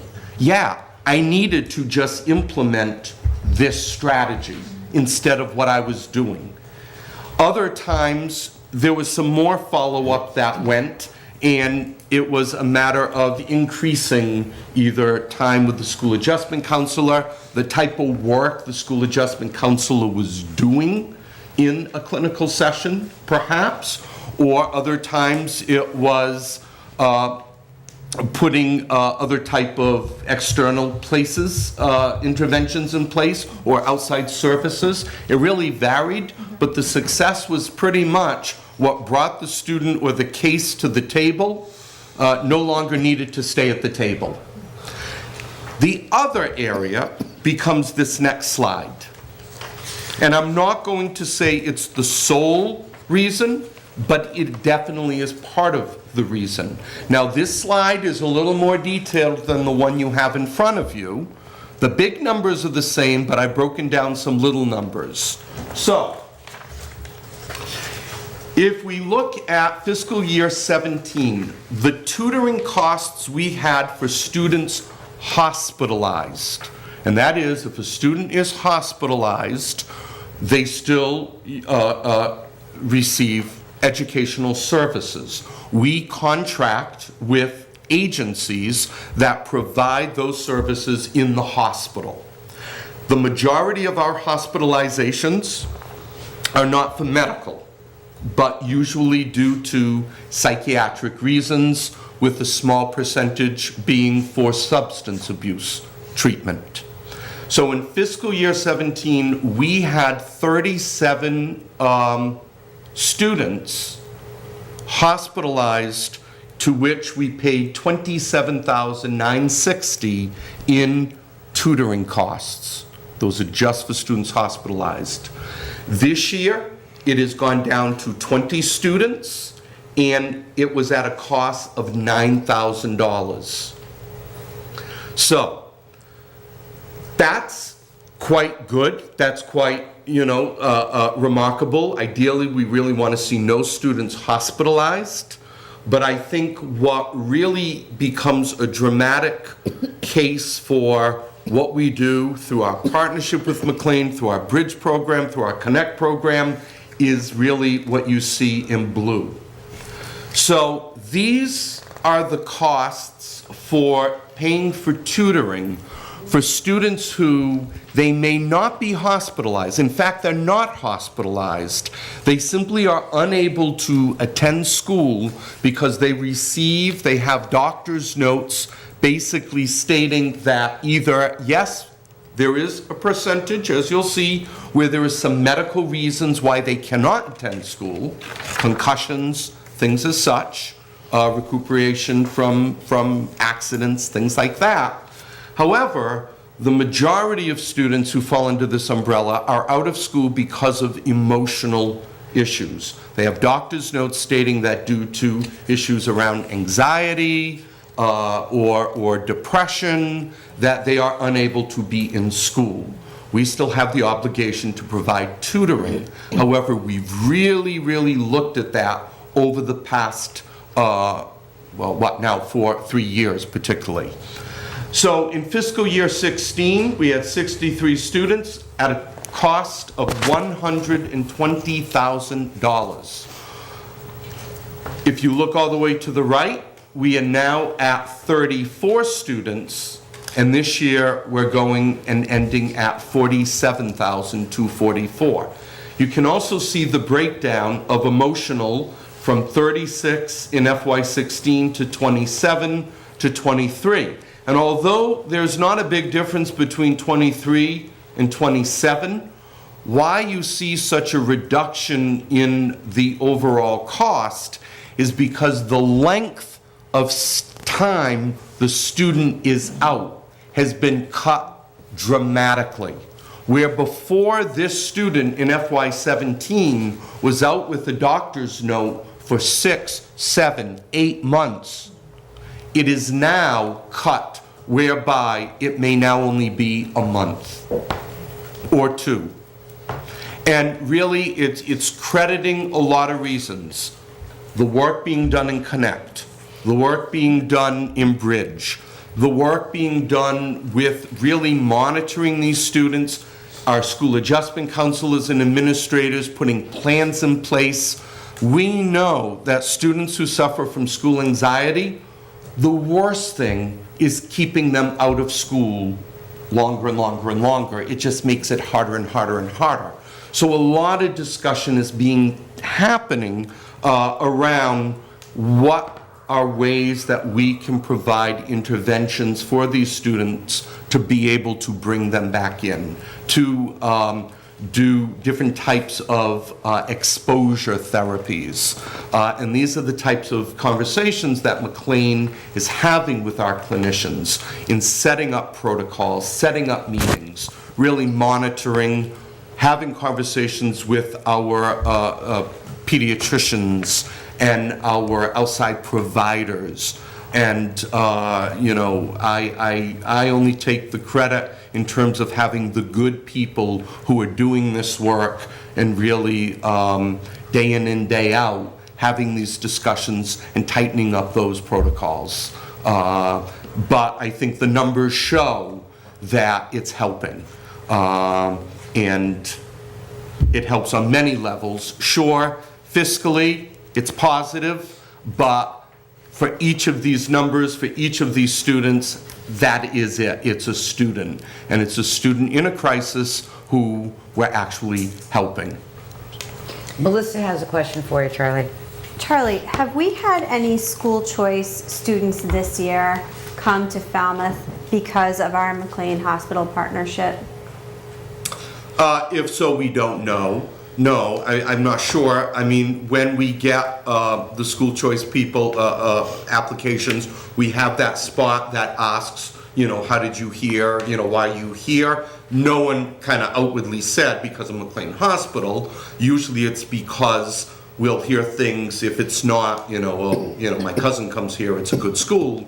We'll get the overall, we hear this is such a good district. It's such a good district. It's the reputation of the district. What that actually means, I don't know. Moving forward, I'd be interested to see if we have any school choice students because of this program. Mm-hmm. Just thinking down the road. Yeah. Or bridge. Bridge. Or bridge, Yep, connect. right. All of these intervention pieces. And one of the things that we're in discussions with right now with McLean is really creating what we're calling kind of a wellness center at the high school.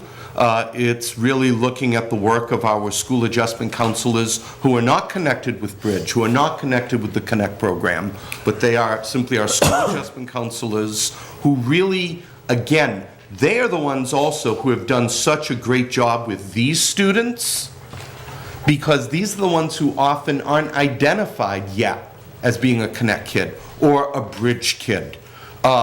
We're keeping them at this level from becoming up top as a hospitalization.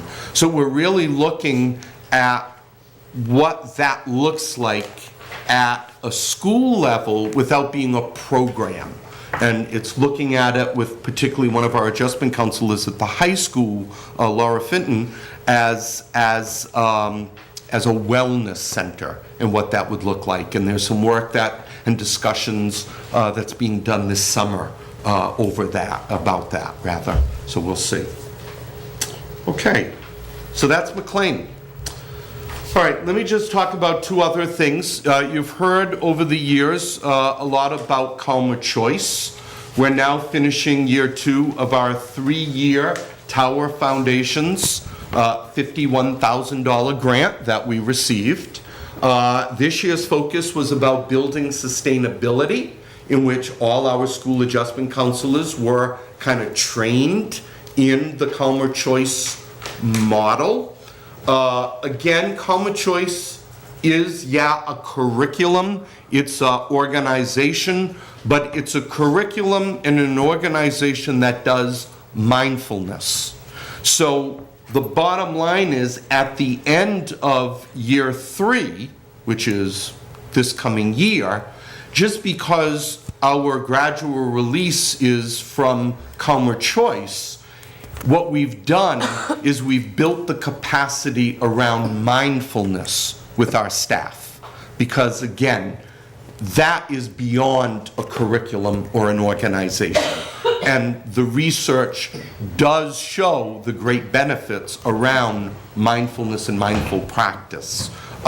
This has just been a great 3-year initiative of building that capacity with our staff, with kids benefiting in the process. Because as it says, pretty much we've ended this year with all students from grade 1 through 6 having experienced now a cycle of Calmer Choice, which basically is mindfulness. So that continues to move along. I wanted to ask a little bit more about that building sustainability, and in terms of, getting people trained, once it moves into its own realm after the next year. What additional supports will teachers and staff need to keep that going forward? What would you recommend? Yeah, and there's a few things, and that's actually one of the discussions we kind of ended the year beginning to really look at. One of the things that is really nice is that through Calmer Choice, they have developed audio kind of audio mindfulness. So there are areas that basically teachers, general ed teachers, will be able to do themselves. Because it's simply impossible to have a school adjustment counselor be doing, the mindfulness sessions in every classroom all day, every day. You would need to have a team of folks who just do that as their full-time job. That just is not realistic on many, many levels. However, they will be able to help now kind of train the trainers and build that capacity within the schools. So what I would say is some of that ongoing work might be in terms of the need for curriculum, the need for the audio tools that teachers can then use. But what we've done is we've baselined the district with common vocabulary. Students learn now this common vocabulary. So I think part of it would be, aside from personnel issues, resources. Oh, I just want to add on to that too. Have you noticed that the mindfulness piece getting more involved in not just, okay, we're in a calmer choice session, but becoming part of the culture in any of the schools? Because I think that that's what ends up speaking volumes, is when that becomes an integrated part of everything, and the adults are doing it as well, because modeling it in all sorts of situations is going to be more important than, do as I say, not as I do. I would agree with that. The places where we've seen the success, and I'm not going to say school-wide success, because nothing has been school-wide yet, because it's been a gradual, just first grade, second grade, throughout these years. Where we would see the success are the classrooms where the teacher fully participated in it when the trainer, would come in to lead it during these early years, or now the school adjustment counselor. When the teacher fully participates in it and embraces it and is modeling it, those are the classrooms that we see the most success. And there are success stories of students using the language and even saying, to teachers or peers, or going home and saying, I'm putting myself in, and I don't remember the words exactly, but they're actually saying it. So I think you're right. Where you see that growing, it's going to flourish. Thank you. Follow-up question to that. In thinking about the teachers and the adults who are also being part of this, has there been, through any of these grants, has there been any funds that have been put aside for teachers to actually go through some mindfulness time too? So they can be practicing this and becoming mindful to be the best educators they can be? So for the most part, even though this training was focused for school adjustment counselors, it was kind of opened to a broader audience if they wished to. However, as part of, I'll say, the grant in our work with Calmer Choice, there was like a 5-week or a 6-week session for mindfulness that was offered, I know, last year in the fall and in the spring. That was free of charge for any staff member who wished to participate in it. It was also offered this year. The attendance was not good. And in part, it's like anything to try to accommodate everyone. You're accommodating folks after the elementary schedule, which means it's not now starting till 4 o'clock in the afternoon. But people who are at the high school have been out of school for 2, and if they don't live in Falmouth. So I think logistically, it's what really inhibited a good attendance. But it was offered. If there was a perfect way, or you could offer 5 sessions of it, maybe it would have been different. But that was kind of part of it, to let folks experience it, especially if they were, interested in it, and it wasn't happening in their classroom because they weren't, one of those teachers. Any plans to go K to pre-K? Again, yeah, but we're not sure how. This is now about how do we sustain it? And how do we do it, with our school adjustment counselors? How do we train trainers? And that's really what our next steps are, is to look at this year. And then for the past now 3 years, we've also had a relationship with Gosnold in terms of embedded outside counselors. So these basically are, so even though we tend to think of Gosnold particularly with substance abuse, especially these days, they do have a component within the organization that does school-based counseling. So what we have are referrals that are made by our school clinicians for students who are in need of what would be outside counseling. However, we know compliance would be an issue because parents can't get the student to the counselor. Sometimes with some clinics there are waiting lists. So, or even though we say, yes, you need outside counseling, they're non-compliant. They'll go for one session and then they no-show, but clinically these students need that additional support. The benefit of having an embedded counselor in the building is they're there. The student is there, and instead of having to get the student to the clinic on the part of mom or the family or guardian, the clinic comes to the school.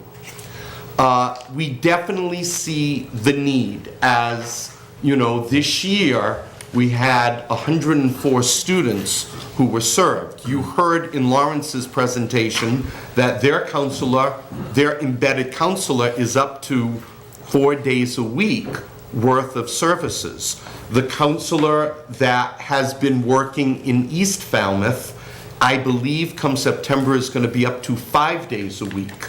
Now the beauty of that is they become embedded in the school community. They get to know that school culture. The beauty is being there for that amount of time, they don't have to, worry about, oh, the student's going to be pulled out of English class or math class. They know the schedule. They know when they're able to see the student. Releases assigned so that there can be a collaboration of goals or a family component that is done.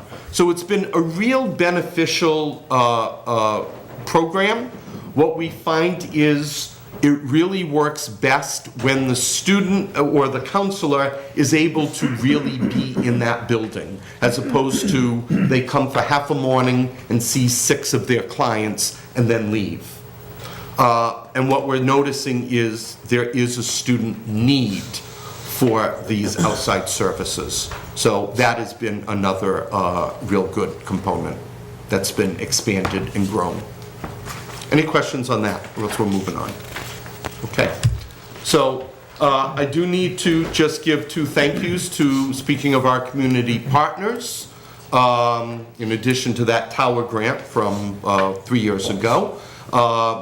I was the recipient a few months back of being able to receive the Cape Cod Foundation from the Falmouth Fund, a $12,000 grant, which helps support Calmer Choice, because even though we do have that tower grant, there is an extra little piece that the district has to put in each of those 3 years, and that we rely upon from other outside grant sources. And beautifully, the Falmouth Fund was able to help us with that, as they did last year, but this was a significant increase in the funding this year. And then Only a few weeks ago, I received notice that we are the recipient of a $20,000 grant to support the mental health needs of students from the town of Falmouth and Falmouth Human Services. And this will help support and offset our costs with McLean Hospital for September. So that's a nutshell of our mental health components within the past year and such. Our nursing department, no shortage of services that are being done in our schools by our great nursing staff. As you can see, the total visits.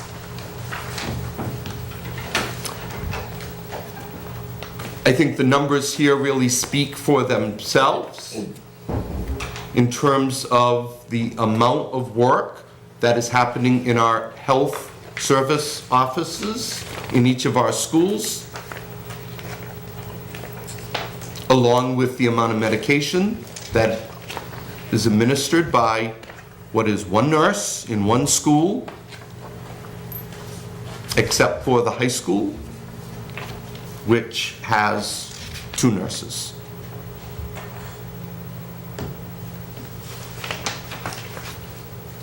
In addition to medication and other types of illnesses, screenings are performed, vision, hearing, postural, the SBIRT, which we're mandated to do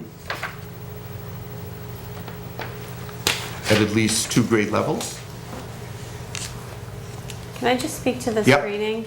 That I really appreciate all of the screenings that are done, because even the most astute parents miss things like vision, and are extraordinarily grateful to the superhero nurses of the district.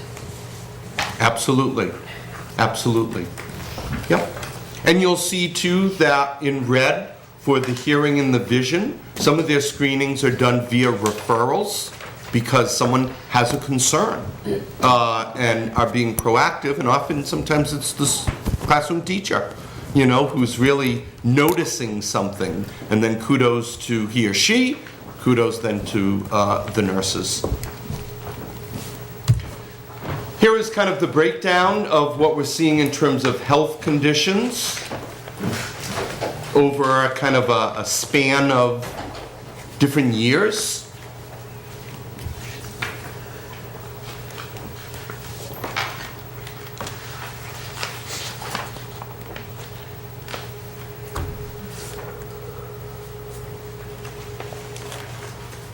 Wow, that concussion one just pops out at you. It's like, wow. Do we know the reason for the significant jump in concussions? The screening. Reporting. Yeah, Reporting. it's We went through a change in policy. that's part of it, is there's such, I would think, I mean, there really is such a heightened sense of it than years past. That, and that really is what represents the majority of our medical tutoring, is around the issue of concussions. Well, because coaches are now trained to actually pay attention. Yeah. And they know what to look for, and we never had that. Unless you were like throwing up, they were like, you're Correct. fine. Get back in the game. All right, so these are just some bullets that you can look at that really come under the vast and varied work that our health service providers really do. And as you can see, it really goes far beyond putting Band-Aids on boo-boos. They truly are in the trenches.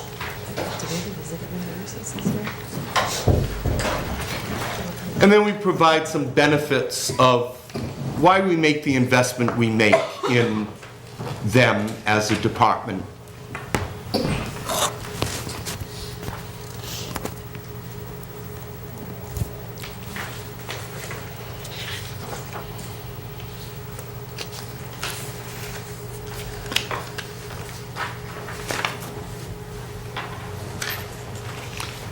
And then finally, if you recall, back in January of 2017, I had an audit done of our school nursing program. And slowly we've been meeting some of the needs and recommendations. The ones that pretty much were recommended that were still not really, I'll say, fully addressed, was the idea of a full-time nurse leader that would be kind of an administrative position who would be able to evaluate and mentor. The idea of a district float RN. And then we're always, this is an ongoing one, we're always looking at the issue of substitutes, adequate coverage.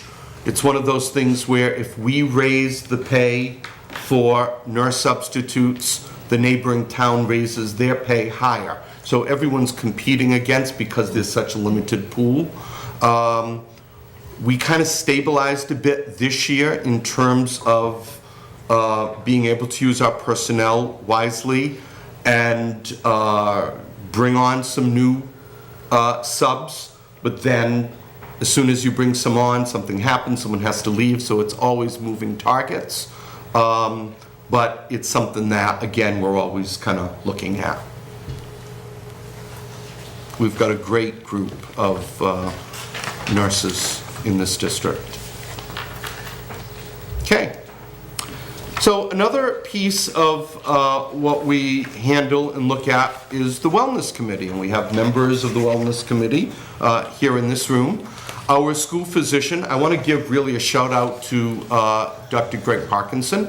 As you all know, through your endorsement last year, we moved to Dr. Parkinson as our school physician, and he has just been a true, wonderful, valuable asset. He attends the nurses' meeting every month that we have, 7:30 in the morning, once a month, and really has become a great resource for them, a good resource for me. And with our Wellness Committee, he's really has kind of moved into the position of chairing it. Originally, it was kind of co-chairing with me, but then by default, he kind of became the chair when I had to miss the last few meetings due to some family illness. And so I'm very thankful for him. The meetings were held 6 times in the course of this year, and it was kind of a new beginning with new folks on board and really looking at goals and what had been done in history. And I would say the major initiative was that a lot of good research was done around recommendations for our wellness policy and pretty much some notes and guidelines and, for lack of a better word, kind of proposals and language has been kind of moved up to the policy subcommittee to be able to begin to look at as additions into the current school committee policy, district policy around the wellness. A lot of work was done around looking at healthy celebrations or snacks and food versus non-food celebrations and different things that were either not reflective in our current policy or needed to really maybe be a little more bolder. And that work, like anything with policy, is slow in process, but I think a product really came forth to be brought forth to the group, and I'm appreciative of everyone who was part of that. Okay, a few bullets about our great integrated preschool program. So we moved from our great nurses and Cheryl Bolai, our coordinator, and the work she has done, to the work of Lainey Cook-Johnson, our early elementary preschool director.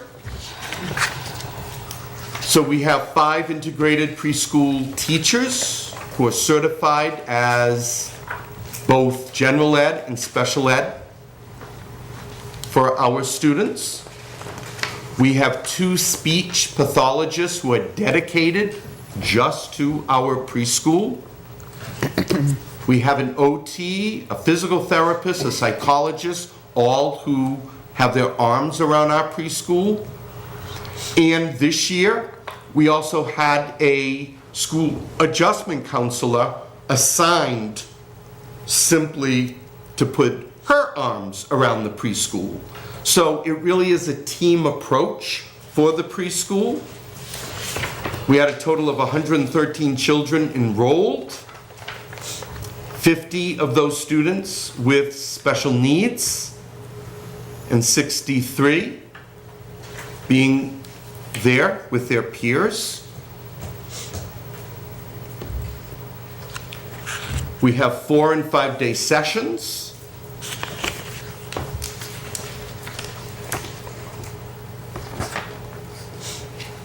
In addition, we have one of our preschools, which is specific for our ASD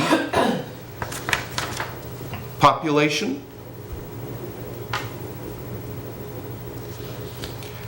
Something that we began last year is we are now able to provide transportation in between the 2 morning to afternoon sessions, so we can drop off kids home at the end of a morning session and pick kids up at the beginning of the afternoon session at no cost, and that's something that we implemented last year, and it's been very successful. Charlie, a question on that? Yeah. Do you interact at all with the folks that have worked with the kids prior in early intervention, things of that nature, with a transition? Yeah, so one of the phenomenal works that Lainey Cook Johnson does is her relationship with our outside providers within early intervention, within also even our private daycare settings. She just has a phenomenal relationship with those individuals. Yep, and our some of the outside agencies as well. Thank you. Yep, absolutely.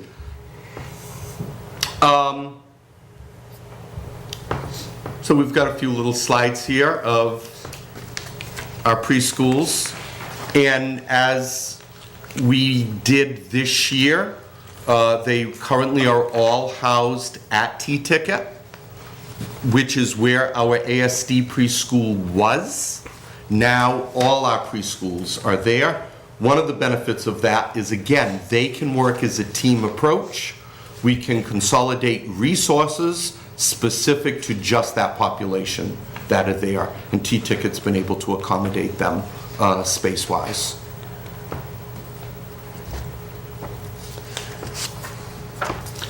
So from there we move to the realm of special education, which is probably next to our largest department under student services. And a lot of some of the successful work that was done this year actually began last summer, when we had groups of teachers in and out of this room throughout the summer doing various planning and some training.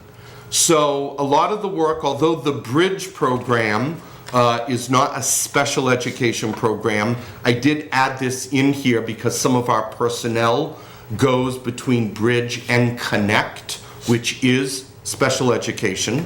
But both those programs really did a lot of planning work during the summer, in addition to our student transition programs. And that pretty much is our program for our 18 to 22 year-old population at the high school.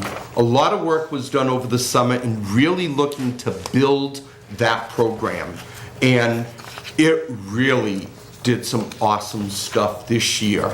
It is a tiered level program, so that often what happens is many of the students, and I'm not necessarily the ones who are just 18, there are a lot of components that determine what tier they're on, but really it's about vocational training, awareness, functional curriculum for them to be successful when they leave us at age 22. So many of these students initially at the high school are involved in jobs. They have a popcorn selling business that they do in the cafeteria, and they learn their math skills and everything around that through their business practice in terms of then going to Shaw's or Stop and Shop, rather, and buying the ingredients that they need, figuring that out, creating their signs, their budget, their change, counting it. Great program. From there, there's a second level, which is a district program, where some of these students assist and work in the Lawrence store, school store. Others do the interoffice mail for the district. And they're involved in different components of business tasks at a district level. And then the third component is literally outside of here and within the community. And we have students that are going, you name it, everywhere, from working in one of our hardware stores to working at the horse farm to other community partners that really has grown this year. And I'm very happy to say something that was a dream, and the dream came true, was that we were able to, through the business office, secure a designated van just for the transition program. So it really has become really successful from its onset, has grown, to which I received a phone call from a director in another neighboring district asking if they could tuition in a student into our secondary program because they just don't have enough population of 18 to 22-year-olds to really create a good program for like 1 or 2 students. And that's the sign of success when other districts want to, tuition in students into a specialized program. So great kudos to the work of the high school staff, Terry Nelson, the SEBA, particularly at the high school, and the work that she's been doing with her high school transition staff. It really has been positive. And then the other thing that happened was we offered a lot of specialized instruction around the Linda Mood Bell specialized reading. Particularly that was offered for our elementary folks. And this year that is moving forward to some of our staff at the middle level at Morse Pond in building capacity around specialized reading instruction with tools that are successful, research-based, but require training for teachers. And we've been able to do that. These were our overall goals in special education as a department. I'll let you just glance at that.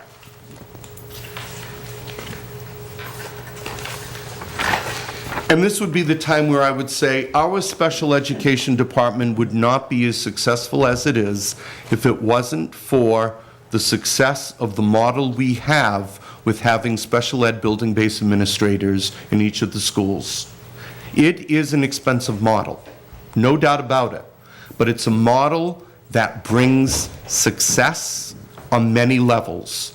It provides teachers with on-site support for what they need in terms of questions around compliance and IEPs. It provides stability and uniformity within the district in the work that I do monthly with each of those special ed administrators, that then they can filter down into their buildings so that each school's special ed program is not operating in some vacuum by itself. And it's overall keeping us compliant. And as anyone knows in the world of special education, that is really one of our biggest liabilities. around issues of compliance and what it could cost a district in either out-of-district placements or issues around hearings or civil rights. So kudos to them. So speaking of out-of-district placements, Ann Barnes, who is our administrator of out-of-district placement, and does a phenomenal job of really working hard with the out-of-district placements that we have, and those students and their families, and the schools that we have students attending because they are unable to be educated here in Falmouth. Really does, I mean, she does a really good job and does a great job in bringing kids back who have been successful, and we know we now are able to meet their needs. So currently we do have 44 students between the ages of 4 and 21 who are enrolled in a variety of placements that you see listed here. And really from all over the state. And we really have 4 new referrals that are under consideration. The good news is that when we are really looking at a student who is requiring an out-of-district placement, the benefit and beauty of this district is we know we have tried and have put in place everything that we possibly can, because that ultimately is their fundamental right to be educated in their district school, their neighborhood school, and we want to preserve that for that student and their family as long as we can. There are some times, though, where we simply can't do that. With some of our more severe medically fragile students, we just can't provide those type of services. And other times, depending on the severity of a disability, they do need a higher level of care. And that's okay. We just want to always be sure we're looking at our resources and what we do to really make sure we can do what we can do here well for the benefit of that student and what they deserve here in their town district. Charlie, before you go on, could you just put that number 44 in context for me in terms of what that looks like maybe in the last few years, or where that number's going, or what that says about Sure. what we're doing? Let's take a look at this slide here. This slide, the numbers are actually a little different than what you have, because as way of answering your question, it is a moving target. So numbers change for a variety of reasons.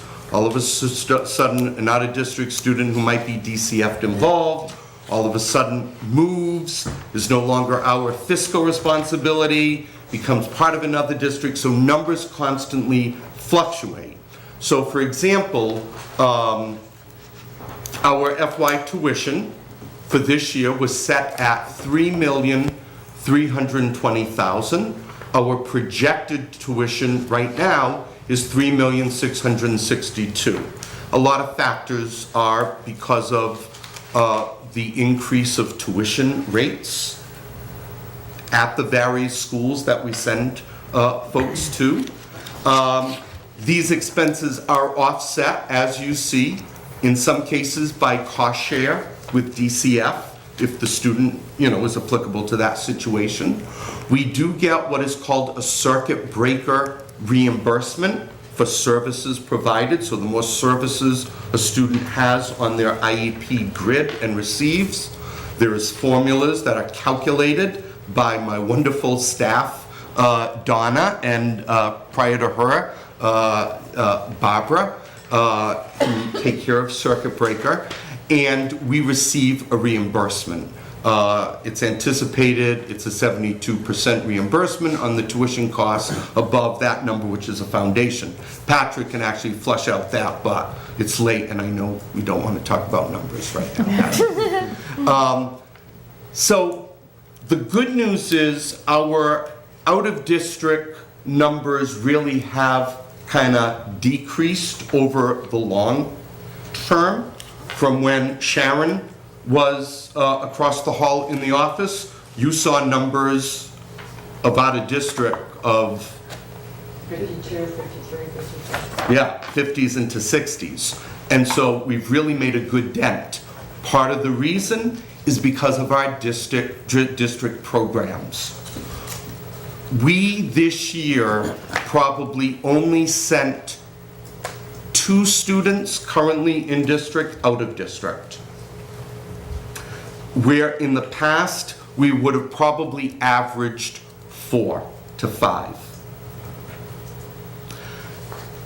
Our Elementary Connect program, really putting that with our youngest of learners, really has made a help. Same thing with our high school. We're managing kids who normally often would have to go to a collaborative, would have to go to a program around social emotional needs. We're able to really not only manage them, I would like to say be successful with them. So I think that's where some of this is. However, it's costly when they do have to go out. And so it's why we're constantly having to manage it, because such placements in out of districts, literally for some districts, it could bankrupt a district. Charlie, if I may, just before you move forward, I want to end on the note, and just to circle back, I thought you said that very eloquently, what you said prior to the question, of just as far as the right of the kids to be educated in their own district, and that we put our best foot forward and do so. But I think the way you said it in the situations where the severe medical challenges make it not the case.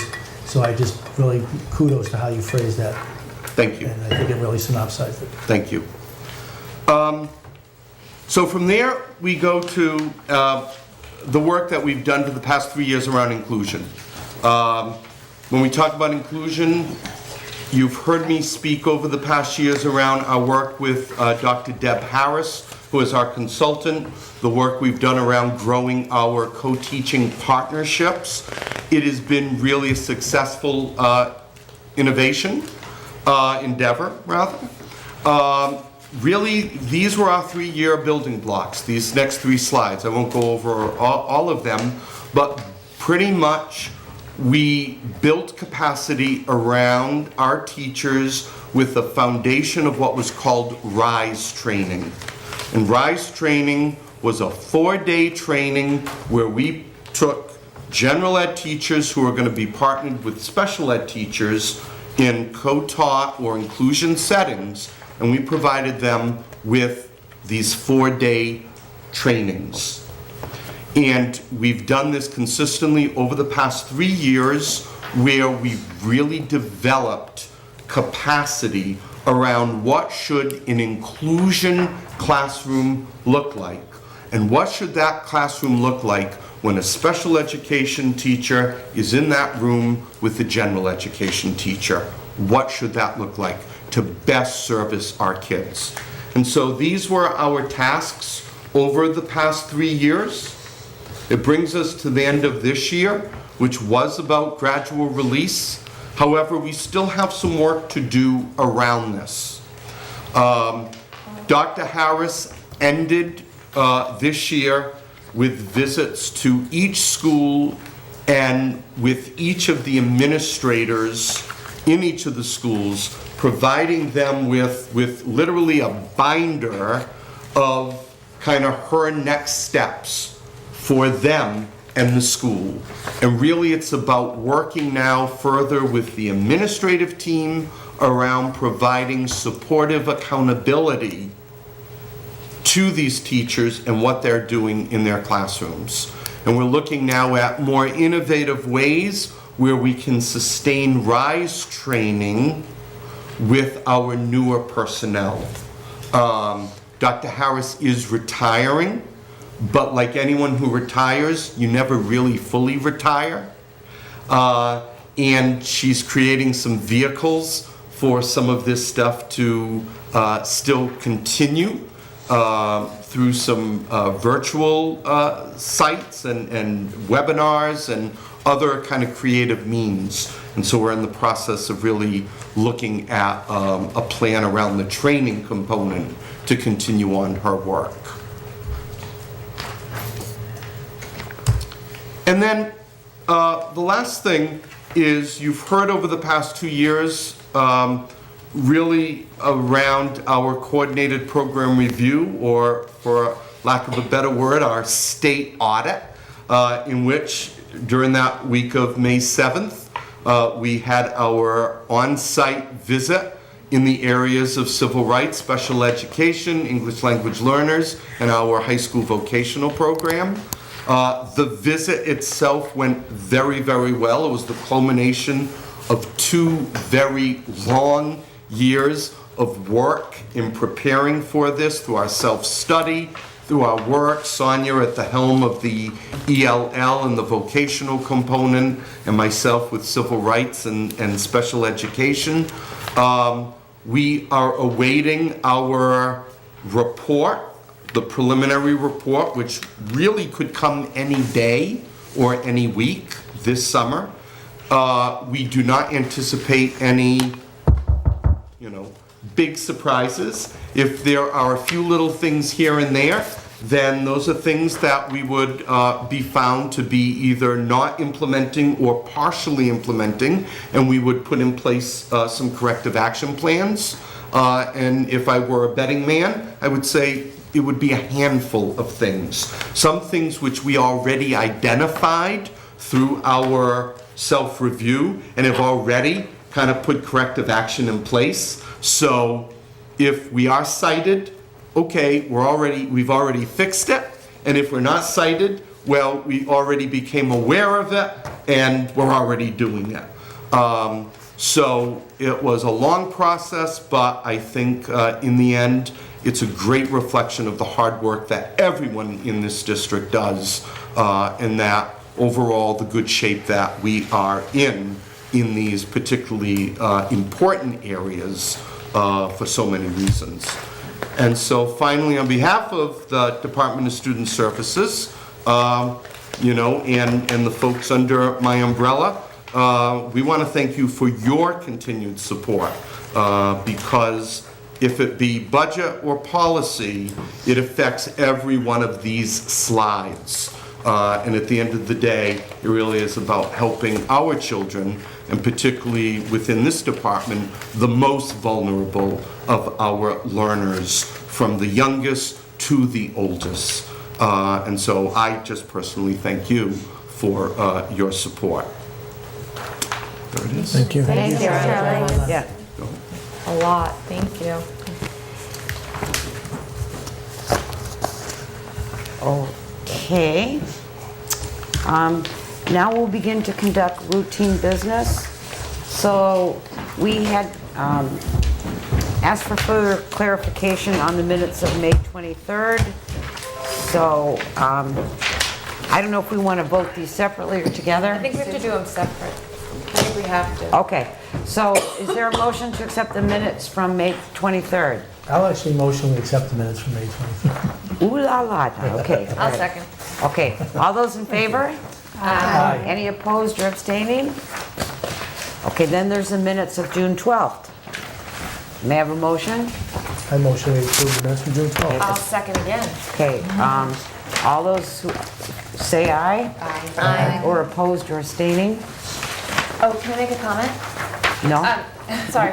So I just want to note, and thank Sharon for adding this little piece at the end so that we're in compliance with the new laws about the minutes. You are a rock star.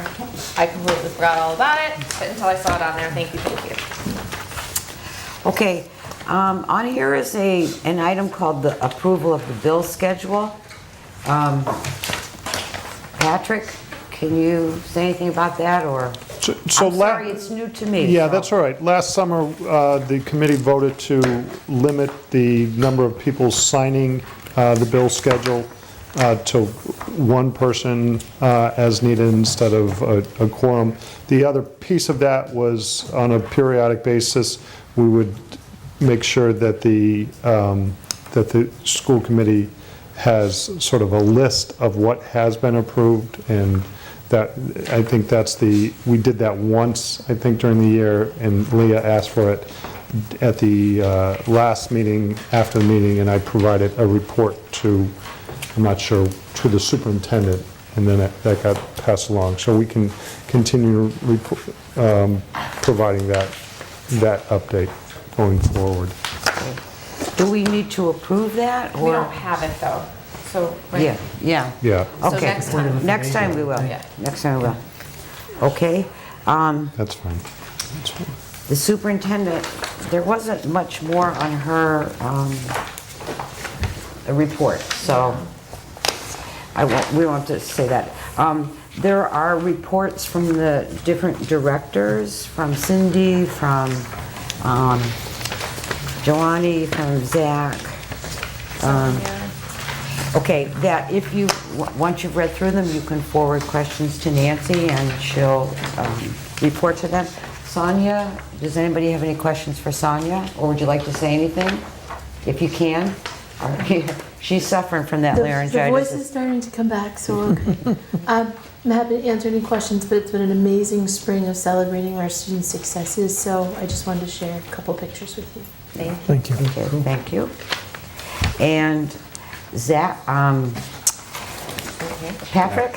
Sure, just two things. One, just for clarification, because I received this question twice. The CDM Smith contract is effectively like an architect contract and an OPM contract. So there's an Appendix A and Appendix B that covers the project scope. That approximately $2.9 million worth of the project does continue to go out to bid. We follow procurement laws on all these projects, so there was a little confusion when I mentioned that the CDM Smith component did not have to go out to bid, but everything else goes out to bid. So, and then if anybody has any questions prior to the July 17th meeting about that, I think we'll set up meetings on that, and then on the general capital plan, if you have any thoughts or sort of prioritization questions, that would be fine. Just give me a call. We do have to submit the priorities for to the town by the end of July for that get put on the town meeting articles in November. They have to be submitted now. So these are just sort of the next round of priorities. And we're allowed to submit up to $1 million. We won't receive $1 million most likely. So we will, I just want to make sure that everybody understands that we're going to act on this, right? Don't we have to actually act on it at our next meeting? So if they have Yep. questions, they need to talk to you before then, right? We'd like to act on both of those next meeting. Okay. Right. And I encourage people to do more of asking of questions before the meetings, because I know it helps cut down on discussions and stuff like that. Okay, so the report from the chair would be me now. So I would say, I would like to report that we have a summer retreat plan. It's going to be on August 20th, which is a Monday. And Mr. Duffy, our town council, has agreed to come and talk in the afternoon. And Kelly has asked for some information to be forwarded to you. So during the next 2 months, it's about 2 months away, we'll fill in on some things. And if anybody has anything they'd like to discuss, things we'll look at will be procedure things, open meeting law questions, the purview of the committee, okay? It's just like the mechanics of being on the school committee. And what time is it? It's 12 to 4 in the high school library, okay? So, hope you're all looking forward to that. So now, are there any committee members' reports? I can give you an update on policy. We are currently in talks for the MASC review that they are going to give us for our policy book that we have currently. As you know, the web access went to a vote this evening, and we are diligently working on our KCD working document. Lots of cross-referencing that requires lots of research. And for those of you who are not familiar with KCD, that would be the public gifts to schools. Specifically, that was something that I had asked for from the very generous gifts and donations from the road race, among other thoughtful entities in town. So I would like to add on here that to show you how diligent this committee is, and Sonia's going to provide, am I allowed to say this, the food? Yeah. She's gonna feed you. We're going to set a day aside and give it like a 3 or 4 hour solid go at it, okay? Just to get something done over the summer, okay? And it's hard because you break up reading and you forget what you've read, and when you come to the next time you forgot what you've done and what you've read and everything. And I think we should give Ann, who's a member of our committee, a big thanks, because she keeps us in line. She has given us spreadsheets like over the years. We call them, that isn't the right word. Tracking sheets. Tracking sheets, but anyway. Okay, are there any requests for? No, just another committee.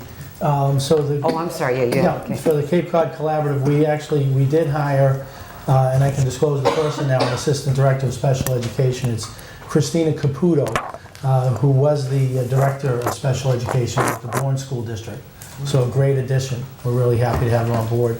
And I'm honored, and I was elected as chairman of the Cape Cod Collaborative. So I just thought I'd share that. Yeah, Thank you. See, we're keeping it in Falmouth. And to Charles's point of some families that have kids at Waypoint, I'd like to put forth that I be a resource in any way I can for the families that may have someone at Waypoint or in the other program, STAR program, et cetera, as well. Well, congratulations, John. Thank you very much. Yes, that's great. Okay, are there any requests for agenda items? I would just like to add a meeting around Gosnell to think of our next steps as the committee, where we're going next, and to sort of keep that dialogue going. Okay. And are there any requests for follow-up information? So North Falmouth has a beautiful new playground, lower playground. They have great handicap accessible swings, but there's no handicap accessible way to get down there. So I was curious about that and if that's in the works or not, because I was there for field day and it's hard for children and adults. If it's the one that I'm talking about, the DPW still has it on their to-do list. Okay. If that's, I know they're doing something else, so I'm not sure. Yeah, they had a few projects, but this one's down a hill and. Yeah, but DPW did have that. that component of it Okay. still on their to-do Good list. to know. I think that was CPC money that Yep, was supposed to be. that's exactly right. Okay. Exactly right. Thank you. So are there any other committees or reports that I forgot to mention? Everyone's good? I'd like to make a motion to adjourn. Okay, is there a second second? All those in favor? Yes. Aye.